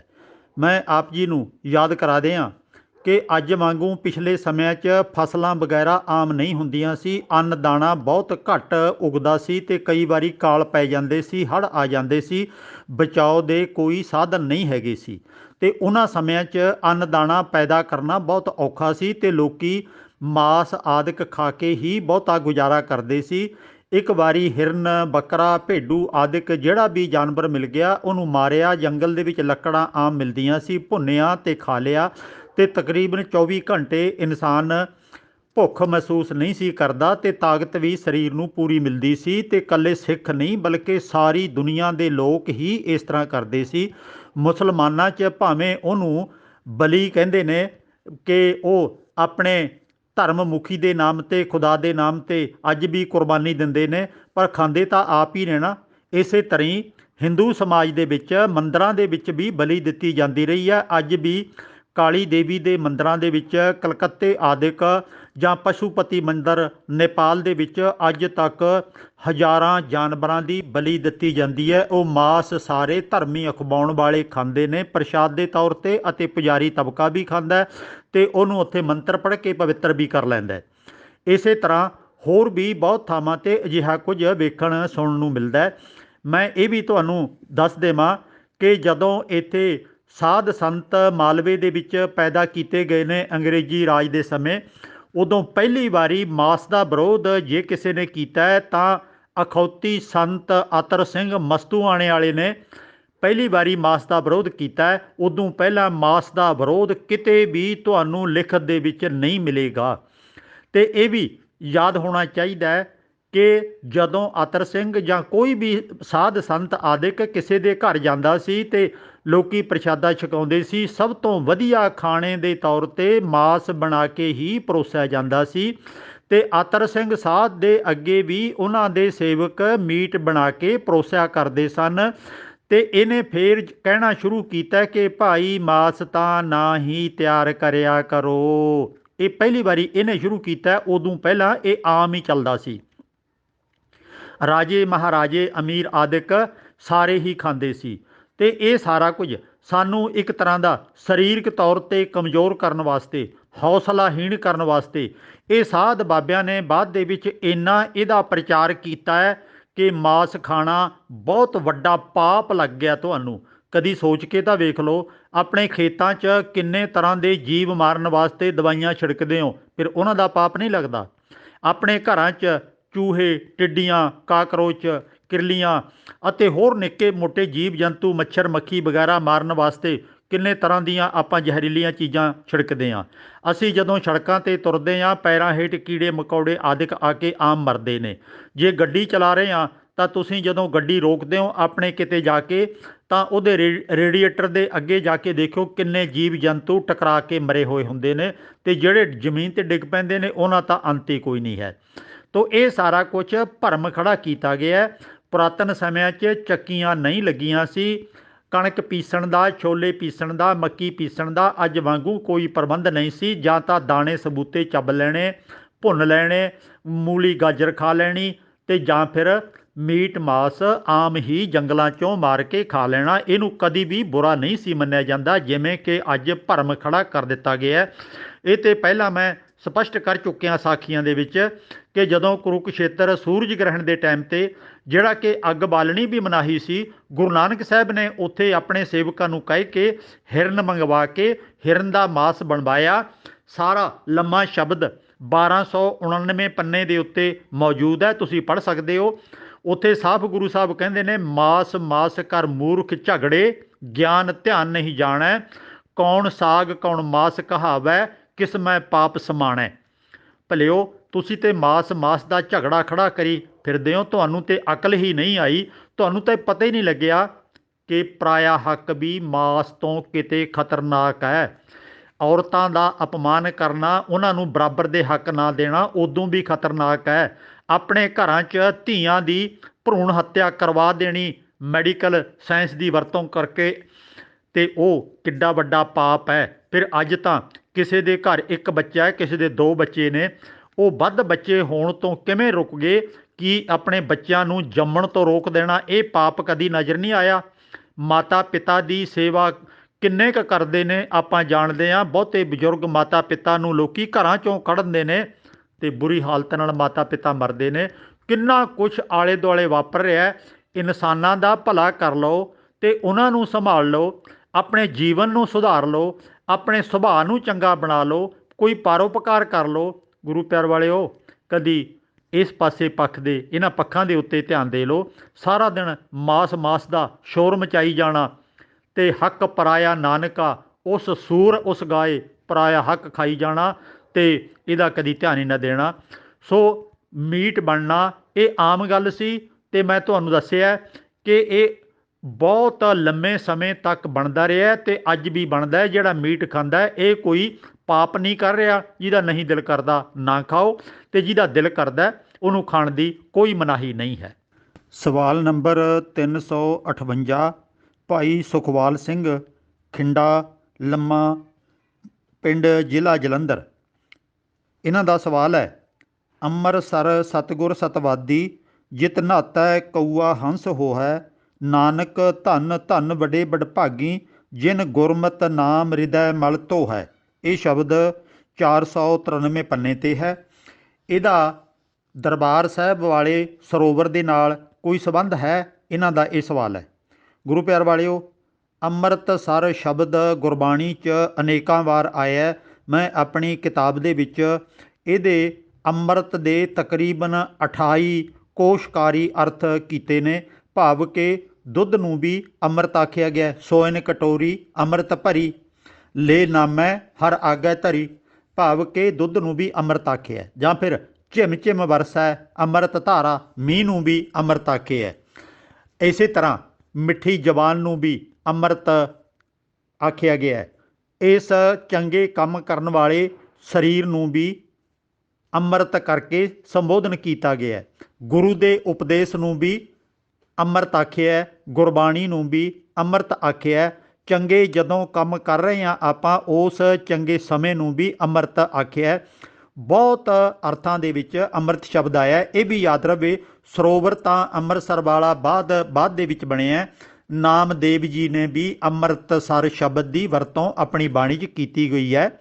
ਉਹਨਾਂ ਦਾ ਲਿਖਿਆ ਹੋਇਆ ਕਿ ਜੋ ਗੁਰਬਾਣੀ ਦੇ ਵਿੱਚ ਪੰਕਤੀਆਂ ਆਉਂਦੀਆਂ ਨੇ ਉਹਨਾਂ ਨੂੰ ਤਾਂ ਆਪਾਂ ਭੁਲਾ ਦਿੰਦੇ ਹਾਂ, ਪਰ ਜੋ ਪੁਜਾਰੀਆਂ ਨੇ ਸਾਡੇ ਸਾਹਮਣੇ ਕੁਝ ਕਹਾਣੀਆਂ ਘੜ ਕੇ ਰੱਖ ਦਿੱਤੀਆਂ, ਉਹ ਰੋਜ਼ਾਨਾ ਦੁਹਰਾਈਆਂ ਜਾਂਦੀਆਂ ਨੇ ਅਤੇ ਉਹਨਾਂ ਕਹਾਣੀਆਂ ਨੂੰ ਆਪਾਂ ਹੌਲੀ ਹੌਲੀ ਸੱਚ ਮੰਨਣ 'ਤੇ ਮਜਬੂਰ ਹੋ ਜਾਂਦੇ ਹਾਂ, ਕਿਉਂਕਿ ਖੁਦ ਅਸੀਂ ਸਟੱਡੀ ਨਹੀਂ ਕਰਦੇ, ਗੁਰਬਾਣੀ ਨੂੰ ਨਹੀਂ ਪੜ੍ਹਦੇ।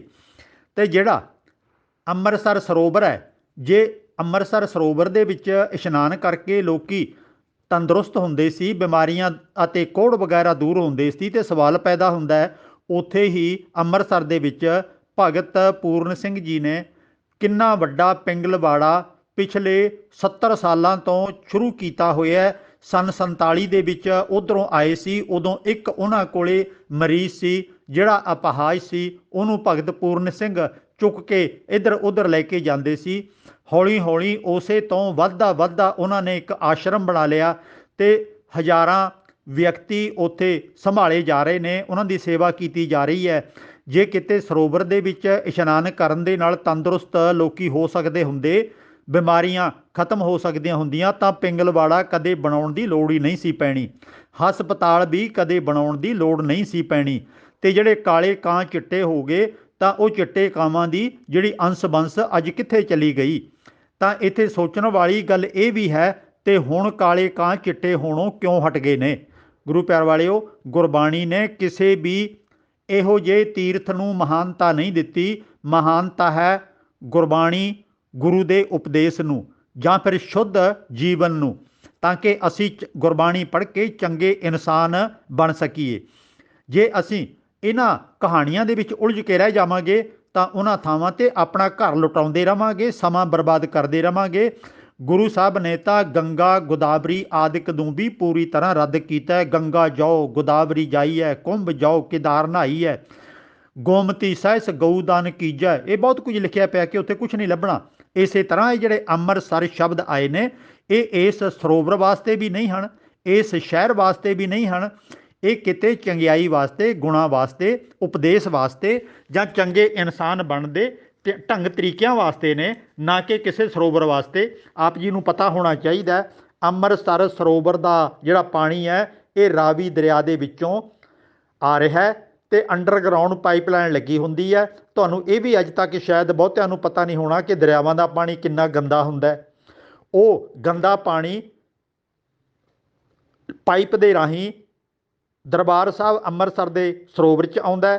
ਉਹ ਫਿਰ ਸਰੋਵਰ ਦੇ ਵਿੱਚ ਬਹੁਤ ਗੰਦਗੀ ਪੈਣ ਲੱਗ ਪਈ ਸੀ। ਉਸ ਗੰਦੇ ਪਾਣੀ ਨੂੰ ਸਾਫ਼ ਕਰਨ ਵਾਸਤੇ ਬਹੁਤ ਵੱਡੇ ਫਿਲਟਰ ਲੱਗੇ ਹੋਏ ਨੇ। ਅਤੇ ਇਸ ਤੋਂ ਇਲਾਵਾ ਵੀ ਤੁਸੀਂ ਆਮ TV 'ਤੇ ਵੇਖ ਸਕਦੇ ਹੋ, ਜਦੋਂ ਕੀਰਤਨ ਹੁੰਦਾ, ਲਾਈਵ ਪ੍ਰੋਗਰਾਮ ਚੱਲ ਰਿਹਾ ਹੁੰਦਾ, ਉਦੋਂ ਜਾਲਾ ਆਦਿਕ ਸਾਫ਼ ਕਰਨ ਵਾਲੇ ਸੇਵਾਦਾਰ ਵਿੱਚ ਘੁੰਮ ਰਹੇ ਹੁੰਦੇ ਨੇ ਜਾਲੀਆਂ ਲੈ ਕੇ। ਕੀ ਅੰਮ੍ਰਿਤ ਵੀ ਕਦੇ ਇਸ ਤਰ੍ਹਾਂ ਗੰਦਾ ਹੋ ਜਾਂਦਾ ਹੁੰਦਾ? ਸੋ ਇਹੋ ਜਿਹੀਆਂ ਕਹਾਣੀਆਂ 'ਤੇ ਵਿਸ਼ਵਾਸ ਕਰਨ ਦੀ ਲੋੜ ਨਹੀਂ ਹੈ। ਪਾਣੀ ਉਹਨਾਂ ਜ਼ਮਾਨਿਆਂ ਦੀ ਜ਼ਰੂਰਤ ਸੀ। ਨਾ ਉਦੋਂ ਨਹਿਰਾਂ ਸੀ, ਨਾ ਨਲਕੇ ਸੀ, ਨਾ ਬੋਰ ਸੀ, ਅਤੇ ਖੂਹ ਲਾਣੇ ਵੀ ਬਹੁਤ ਔਖੇ ਸੀ। ਬਹੁਤੇ ਲੋਕਾਂ ਦੀ ਪਾਣੀ ਦੀ ਲੋੜ ਖੂਹਾਂ ਰਾਹੀਂ ਵੀ ਪੂਰੀ ਹੋਣੀ ਮੁਸ਼ਕਿਲ ਸੀ। ਫਿਰ ਬਰਸਾਤ ਦਾ ਪਾਣੀ ਉਹ ਸਰੋਵਰਾਂ ਦੇ ਵਿੱਚ ਇਕੱਠਾ ਕਰ ਲਿਆ ਜਾਂਦਾ ਸੀ ਅਤੇ ਲੋੜ ਵੇਲੇ ਉਹਨੂੰ ਵਰਤ ਲਿਆ ਜਾਂਦਾ ਸੀ। ਨਹਾਉਣ ਨੂੰ, ਕੱਪੜੇ ਧੋਣ ਨੂੰ, ਪੀਣ ਨੂੰ ਉਸੇ ਸਰੋਵਰ ਦਾ ਹੀ ਪਾਣੀ ਵਰਤਿਆ ਜਾਂਦਾ ਸੀ। ਇਸੇ ਪੰਕਤੀ 'ਚੋਂ ਜਿੱਥੋਂ ਕਿ ਇਹ ਸਵਾਲ ਕੀਤਾ ਸਰੋਤੇ ਨੇ, ਇਹਦੇ ਇੱਕੋ ਹੀ ਇਸੇ ਪੰਕਤੀ ਨੂੰ ਜੇ ਪੜ੍ਹ ਲਈਏ ਤਾਂ ਇੱਥੇ ਸਾਰਾ ਜਵਾਬ ਮਿਲ ਜਾਂਦਾ। ਵੈਸੇ ਤਾਂ ਬਾਕੀ ਬਹੁਤ ਪੰਕਤੀਆਂ ਨੇ। ਅੰਮ੍ਰਿਤ ਸਰ ਸਤਿਗੁਰ ਸਤਵਾਦੀ, ਜਿਤ ਨਹਾਤਾ ਕਊਆ ਹੰਸ ਹੋ ਹੈ। ਹੁਣ ਭੁਲੇਖਾ ਇਹ ਪੈ ਜਾਂਦਾ ਕਿ ਅੰਮ੍ਰਿਤਸਰ ਵਾਲੇ ਸਰੋਵਰ ਦੇ ਵਿੱਚ ਕਾਂ ਚਿੱਟੇ ਹੋ ਜਾਂਦੇ ਨੇ, ਪਰ ਅਗਲੀ ਪੰਕਤੀ ਕੋਈ ਨਹੀਂ ਪੜ੍ਹਦਾ। ਅਗਲੀ ਪੰਕਤੀ 'ਚ ਕੀ ਲਿਖਿਆ? ਨਾਨਕ ਧੰਨ ਧੰਨ ਬੜੇ ਬੜਭਾਗੀ, ਜਿਨ ਗੁਰਮਤ ਨਾਮ ਹਿਰਦੈ ਮਲ ਧੋ ਹੈ। ਭਾਈ ਕਾਂ ਵਰਗੀ ਬਿਰਤੀ ਵਾਲੇ ਉਹ ਲੋਕ ਜਿਹੜੇ ਗੁਰੂ ਦੀ ਮੱਤ ਲੈ ਕੇ ਆਪਣੇ ਜੀਵਨ ਨੂੰ ਸੁਧਾਰਦੇ ਨੇ, ਉਹ ਧੰਨਤਾ ਦੇ ਯੋਗ ਹੋ ਜਾਂਦੇ ਨੇ, ਵੱਡੇ ਭਾਗਾਂ ਵਾਲੇ ਹੋ ਜਾਂਦੇ ਨੇ, ਜਿਨ੍ਹਾਂ ਨੇ ਗੁਰਮਤ ਨਾਮ ਹਿਰਦੈ ਮਲ ਧੋ ਹੈ। ਗੁਰੂ ਦੀ ਮੱਤ ਲੈ ਕੇ ਆਪਣੇ ਮਨ ਦੇ ਵਿੱਚੋਂ ਵਿਕਾਰਾਂ ਦੀ ਮੈਲ ਧੋ ਦਿੱਤੀ, ਸਪਸ਼ਟ ਸ਼ੁੱਧ ਹੋ ਗਏ। ਗੱਲ ਬਾਹਰਲੇ ਤੀਰਥ ਦੀ ਨਹੀਂ ਹੋਈ। ਗੁਰੂ ਦਾ ਗਿਆਨ ਲੈ ਕੇ ਆਪਣੇ ਮਨ ਰੂਪੀ ਵਿਕਾਰਾਂ ਨੂੰ ਸਾਫ਼ ਕਰਕੇ ਗੁਰਬਾਣੀ ਰੂਪੀ ਤੀਰਥ ਦੇ ਵਿੱਚੋਂ ਅਗਵਾਈ ਲੈ ਕੇ ਜ਼ਿੰਦਗੀ ਚੰਗੀ ਬਣਾਉਣੀ ਸੀ। ਵਿਕਾਰਾਂ ਨੂੰ ਤਿਆਗਣਾ ਸੀ। ਝੂਠ ਫਰੇਬ ਠੱਗੀ ਆਦਿਕ ਇਹਨਾਂ ਨੂੰ ਛੱਡਣਾ ਸੀ।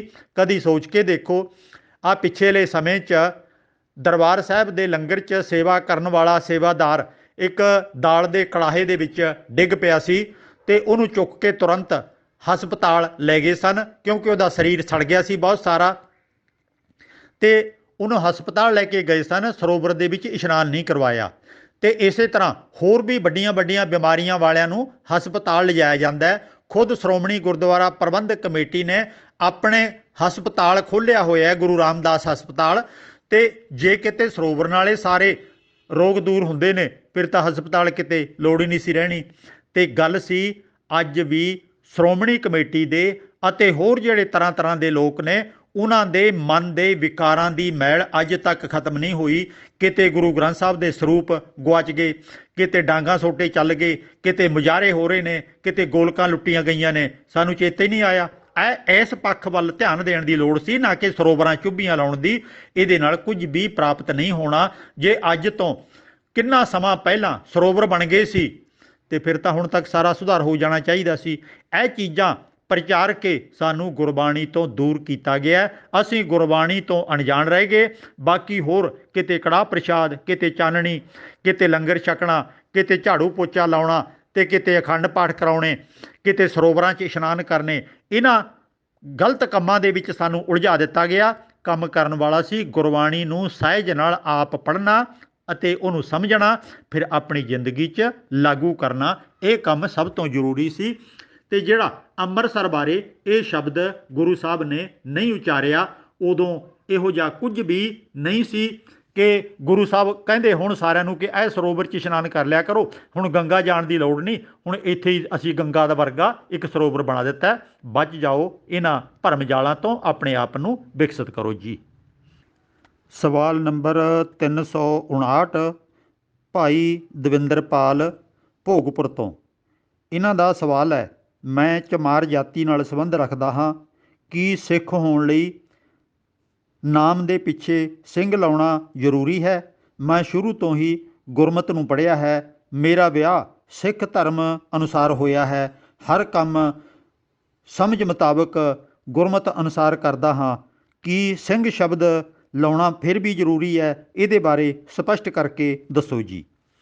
ਗੁਰੂ ਪਿਆਰ ਵਾਲਿਓ, ਪੁਰਾਣੇ ਸਮਿਆਂ 'ਚ ਜਿਹੜਾ ਉੱਤਮ ਦਰਜੇ ਦਾ ਉਹਨਾਂ ਸਮਿਆਂ 'ਚ ਮੰਨਿਆ ਜਾਂਦਾ ਲਕਬ ਸੀ, ਜਾਤ ਆਦਿਕ ਸੀ, ਗੋਤ ਵਗੈਰਾ ਸੀ, ਉਹ ਬ੍ਰਾਹਮਣ ਨੂੰ ਰਿਜ਼ਰਵ ਕਰਕੇ ਰੱਖਿਆ ਹੋਇਆ ਸੀ। ਭਾਵ ਕਿ ਬ੍ਰਾਹਮਣ ਹੀ ਉੱਚੇ ਦਰਜੇ ਦਾ ਸਭ ਤੋਂ ਉਹਨਾਂ ਸਮੇਂ 'ਚ ਮੰਨਿਆ ਜਾਂਦਾ ਸੀ। ਦੂਜੇ ਦਰਜੇ 'ਤੇ ਖੱਤਰੀ ਸੀ ਅਤੇ ਤੀਜੇ ਦਰਜੇ 'ਤੇ ਵੈਸ਼, ਭਾਵ ਕਿ ਖੇਤੀ ਪੱਤੀ ਕਰਨ ਵਾਲਾ। ਚੌਥੇ ਦਰਜੇ 'ਤੇ ਸ਼ੂਦਰ ਨੂੰ ਬ੍ਰਾਹਮਣ ਨੇ ਧੱਕ ਦਿੱਤਾ ਸੀ ਅਤੇ ਇਹਨਾਂ ਨੂੰ ਸ਼ੂਦਰਾਂ ਨੂੰ ਖਾਸ ਕਰਕੇ ਆਪਣੇ ਨਾਮ ਦੇ ਨਾਲ ਚੰਗਾ ਲਕਬ ਲਾਉਣ ਦੀ ਇਜਾਜ਼ਤ ਨਹੀਂ ਸੀ। ਇਹਨਾਂ ਨੇ ਆਪਣੇ ਨਾਮ ਨੂੰ ਘਟੀਆ ਤਰੀਕੇ ਨਾਲ ਲੋਕਾਂ ਦੇ ਸਮਝਣ ਵਾਸਤੇ ਨਾਮ ਰੱਖਣਾ ਸੀ। ਭਾਵ ਕਿ ਜਿਹੜਾ ਕਿ ਗਲਿਆਨੀ ਵਾਲਾ ਨਾਮ ਹੋਵੇ। ਦਾਸ ਲਾਉਣਾ ਜਾਣੀ ਕਿ ਗੁਲਾਮ ਆਪਣੇ ਨਾਮ ਨਾਲ ਲਾਉਣਾ ਇਹਨਾਂ ਵਾਸਤੇ ਜ਼ਰੂਰੀ ਸੀ।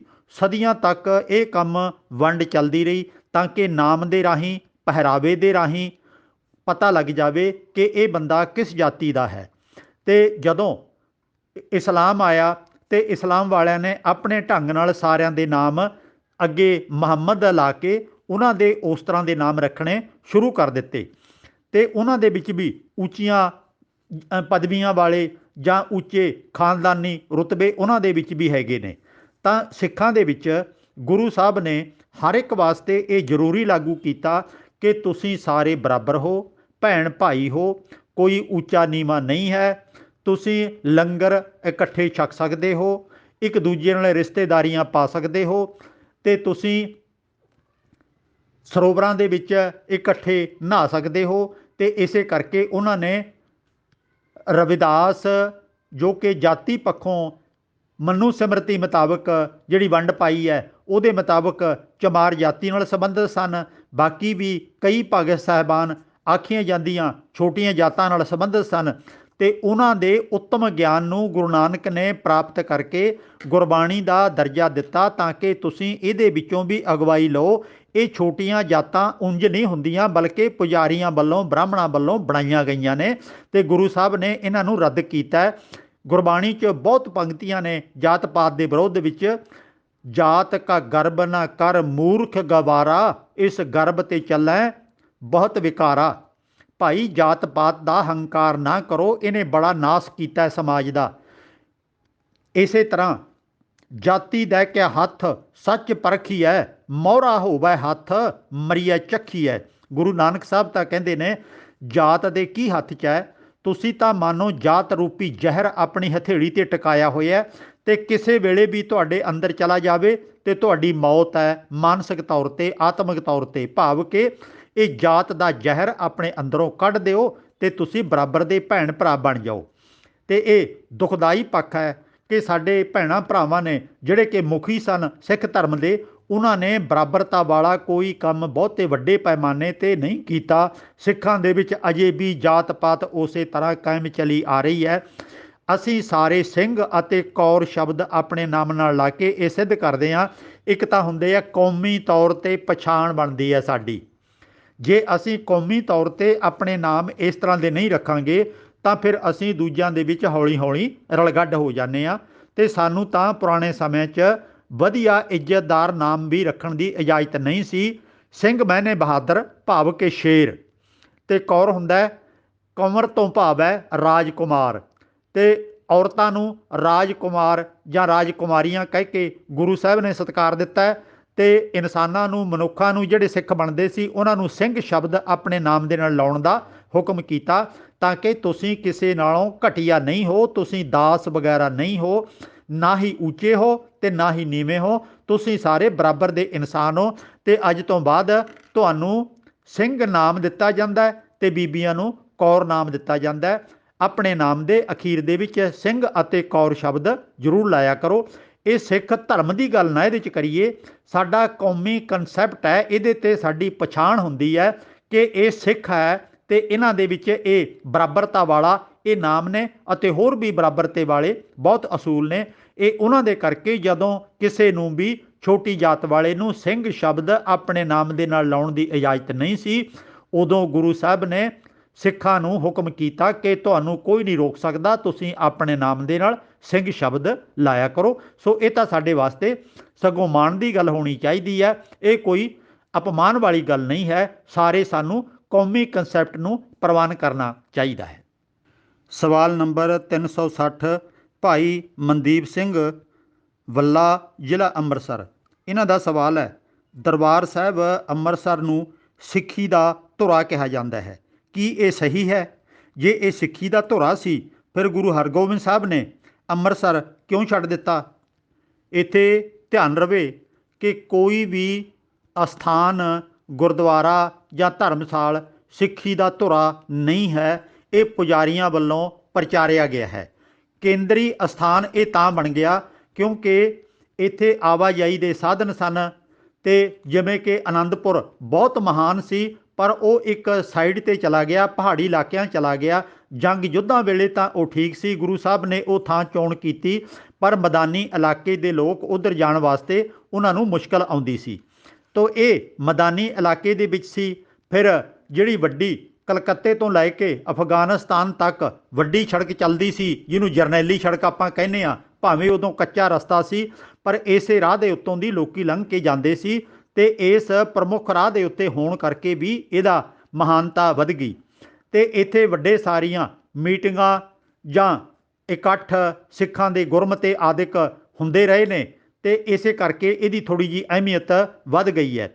ਉਂਝ ਸਿੱਖੀ ਦਾ ਧੁਰਾ ਤਾਂ ਸਾਡੇ ਵਾਸਤੇ ਗੁਰਬਾਣੀ ਹੈ। ਗੁਰਬਾਣੀ ਨਾਲੋਂ ਟੁੱਟ ਕੇ ਅਸੀਂ ਕਿਸੇ ਨੂੰ ਵੀ ਆਪਣਾ ਧੁਰਾ ਮੰਨਾਂਗੇ ਤਾਂ ਅਸੀਂ ਕੁਰਾਹੇ ਪਵਾਂਗੇ।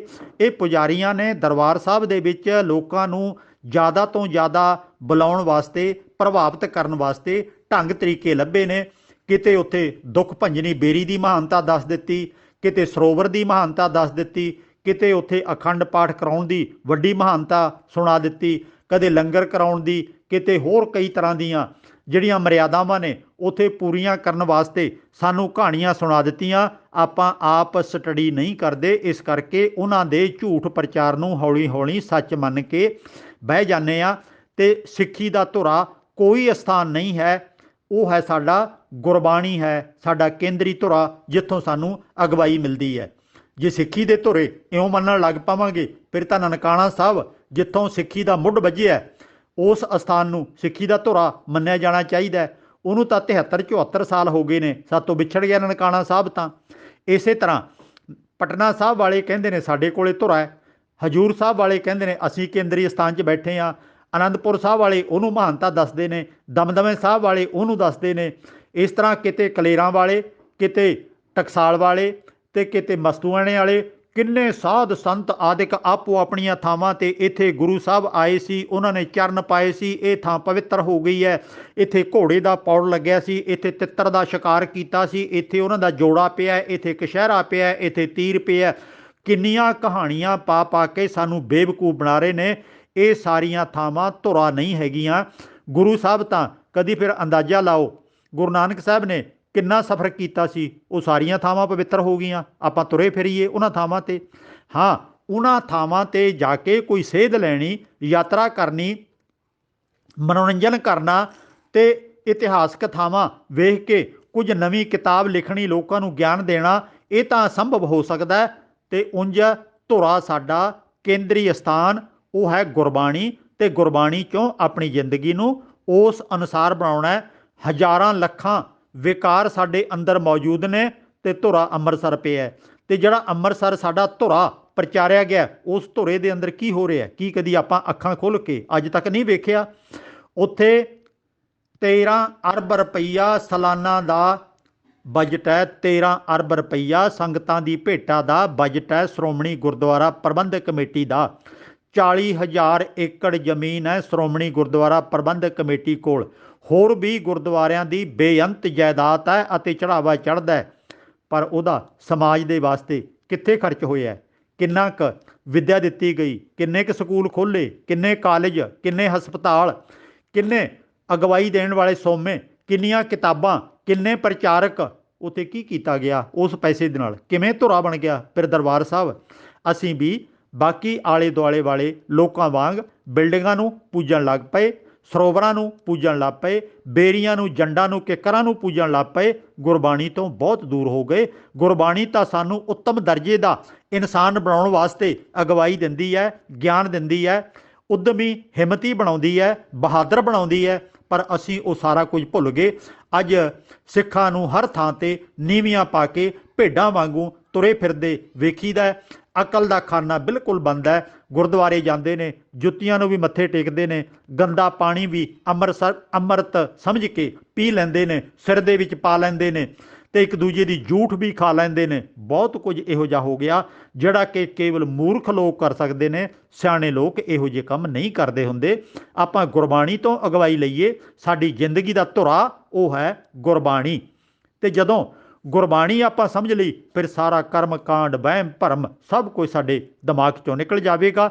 ਅਸੀਂ ਉਸ ਇਨਸਾਨ ਦਾ ਇੱਕ ਮਾਡਲ ਬਣ ਜਾਵਾਂਗੇ ਜਿਸ ਦੀ ਗੁਰੂ ਨਾਨਕ ਸਾਹਿਬ ਤੋਂ ਲੈ ਕੇ ਗੁਰੂ ਗੋਬਿੰਦ ਸਿੰਘ ਤੱਕ ਸਾਰੇ ਮਹਾਂਪੁਰਖਾਂ ਨੇ ਗੁਰਬਾਣੀ ਦੇ ਰਾਹੀਂ ਕਲਪਨਾ ਕੀਤੀ ਸੀ। ਇੱਕ ਉੱਤਮ ਦਰਜੇ ਦਾ ਇਨਸਾਨ ਬਣਾਉਣ ਦਾ ਉਪਰਾਲਾ ਕੀਤਾ ਸੀ, ਮਿਹਨਤ ਕੀਤੀ ਸੀ। ਫਿਰ ਅਸੀਂ ਉਹੋ ਜਿਹੇ ਇਨਸਾਨ ਬਣਾਂਗੇ ਜੇ ਅਸੀਂ ਗੁਰਬਾਣੀ ਨੂੰ ਸਮਝ ਕੇ ਪੜ੍ਹਾਂਗੇ ਅਤੇ ਆਪਣੀ ਜ਼ਿੰਦਗੀ 'ਚ ਲਾਗੂ ਕਰਾਂਗੇ।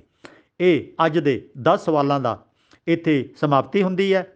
ਤਤ ਗੁਰਮਤਿ ਗਿਆਨ ਜੋ ਟੀਮ ਹੈ ਉਹ ਆਪ ਜੀ ਨਾਲ ਸਵਾਲ ਜਵਾਬ ਦਾ ਪ੍ਰੋਗਰਾਮ ਸਾਂਝੇ ਕਰਦੀ ਹੈ। ਦਾਸ ਇੰਦਰ ਸਿੰਘ ਘੱਗਾ ਜਿੰਨੀ ਕੁ ਸਮਝ ਹੈ ਉਹਦੇ ਅਨੁਸਾਰ ਇਹਨਾਂ ਸਵਾਲਾਂ ਦੇ ਜਵਾਬ ਦੇਣ ਦਾ ਉਪਰਾਲਾ ਕਰਦਾ ਹੈ। ਆਸ ਕਰਦੇ ਹਾਂ ਤੁਸੀਂ ਇਸੇ ਤਰ੍ਹਾਂ ਸਾਥ ਸਹਿਯੋਗ ਦਿੰਦੇ ਰਹੋਗੇ ਅਤੇ ਤੁਸੀਂ YouTube ਚੈਨਲ 'ਤੇ ਵੀ ਇਹਨਾਂ ਸਵਾਲ ਜਵਾਬ ਅਤੇ ਹੋਰ ਬੇਅੰਤ ਮੈਟਰ YouTube ਤੋਂ ਵੀ ਤੁਸੀਂ ਵੇਖ ਸੁਣ ਸਕਦੇ ਹੋ ਅਤੇ ਸਵਾਲ ਆਪਣੇ ਲਿਖ ਕੇ WhatsApp 'ਤੇ ਭੇਜ ਸਕਦੇ ਹੋ ਤਾਂ ਕਿ ਉਹਨਾਂ ਨੂੰ ਵੀ ਸਵਾਲ ਜਵਾਬ ਐਪੀਸੋਡ ਦੇ ਵਿੱਚ ਸ਼ਾਮਲ ਕੀਤਾ ਜਾ ਸਕੇ। ਹੋਈਆਂ ਭੁੱਲਾਂ ਲਈ ਖਿਮਾ। ਫਿਰ ਇੱਕ ਵਾਰੀ ਫਤਿਹ ਬੁਲਾਓ ਜੀ। ਵਾਹਿਗੁਰੂ ਜੀ ਕਾ ਖਾਲਸਾ, ਵਾਹਿਗੁਰੂ ਜੀ ਕੀ ਫਤਿਹ।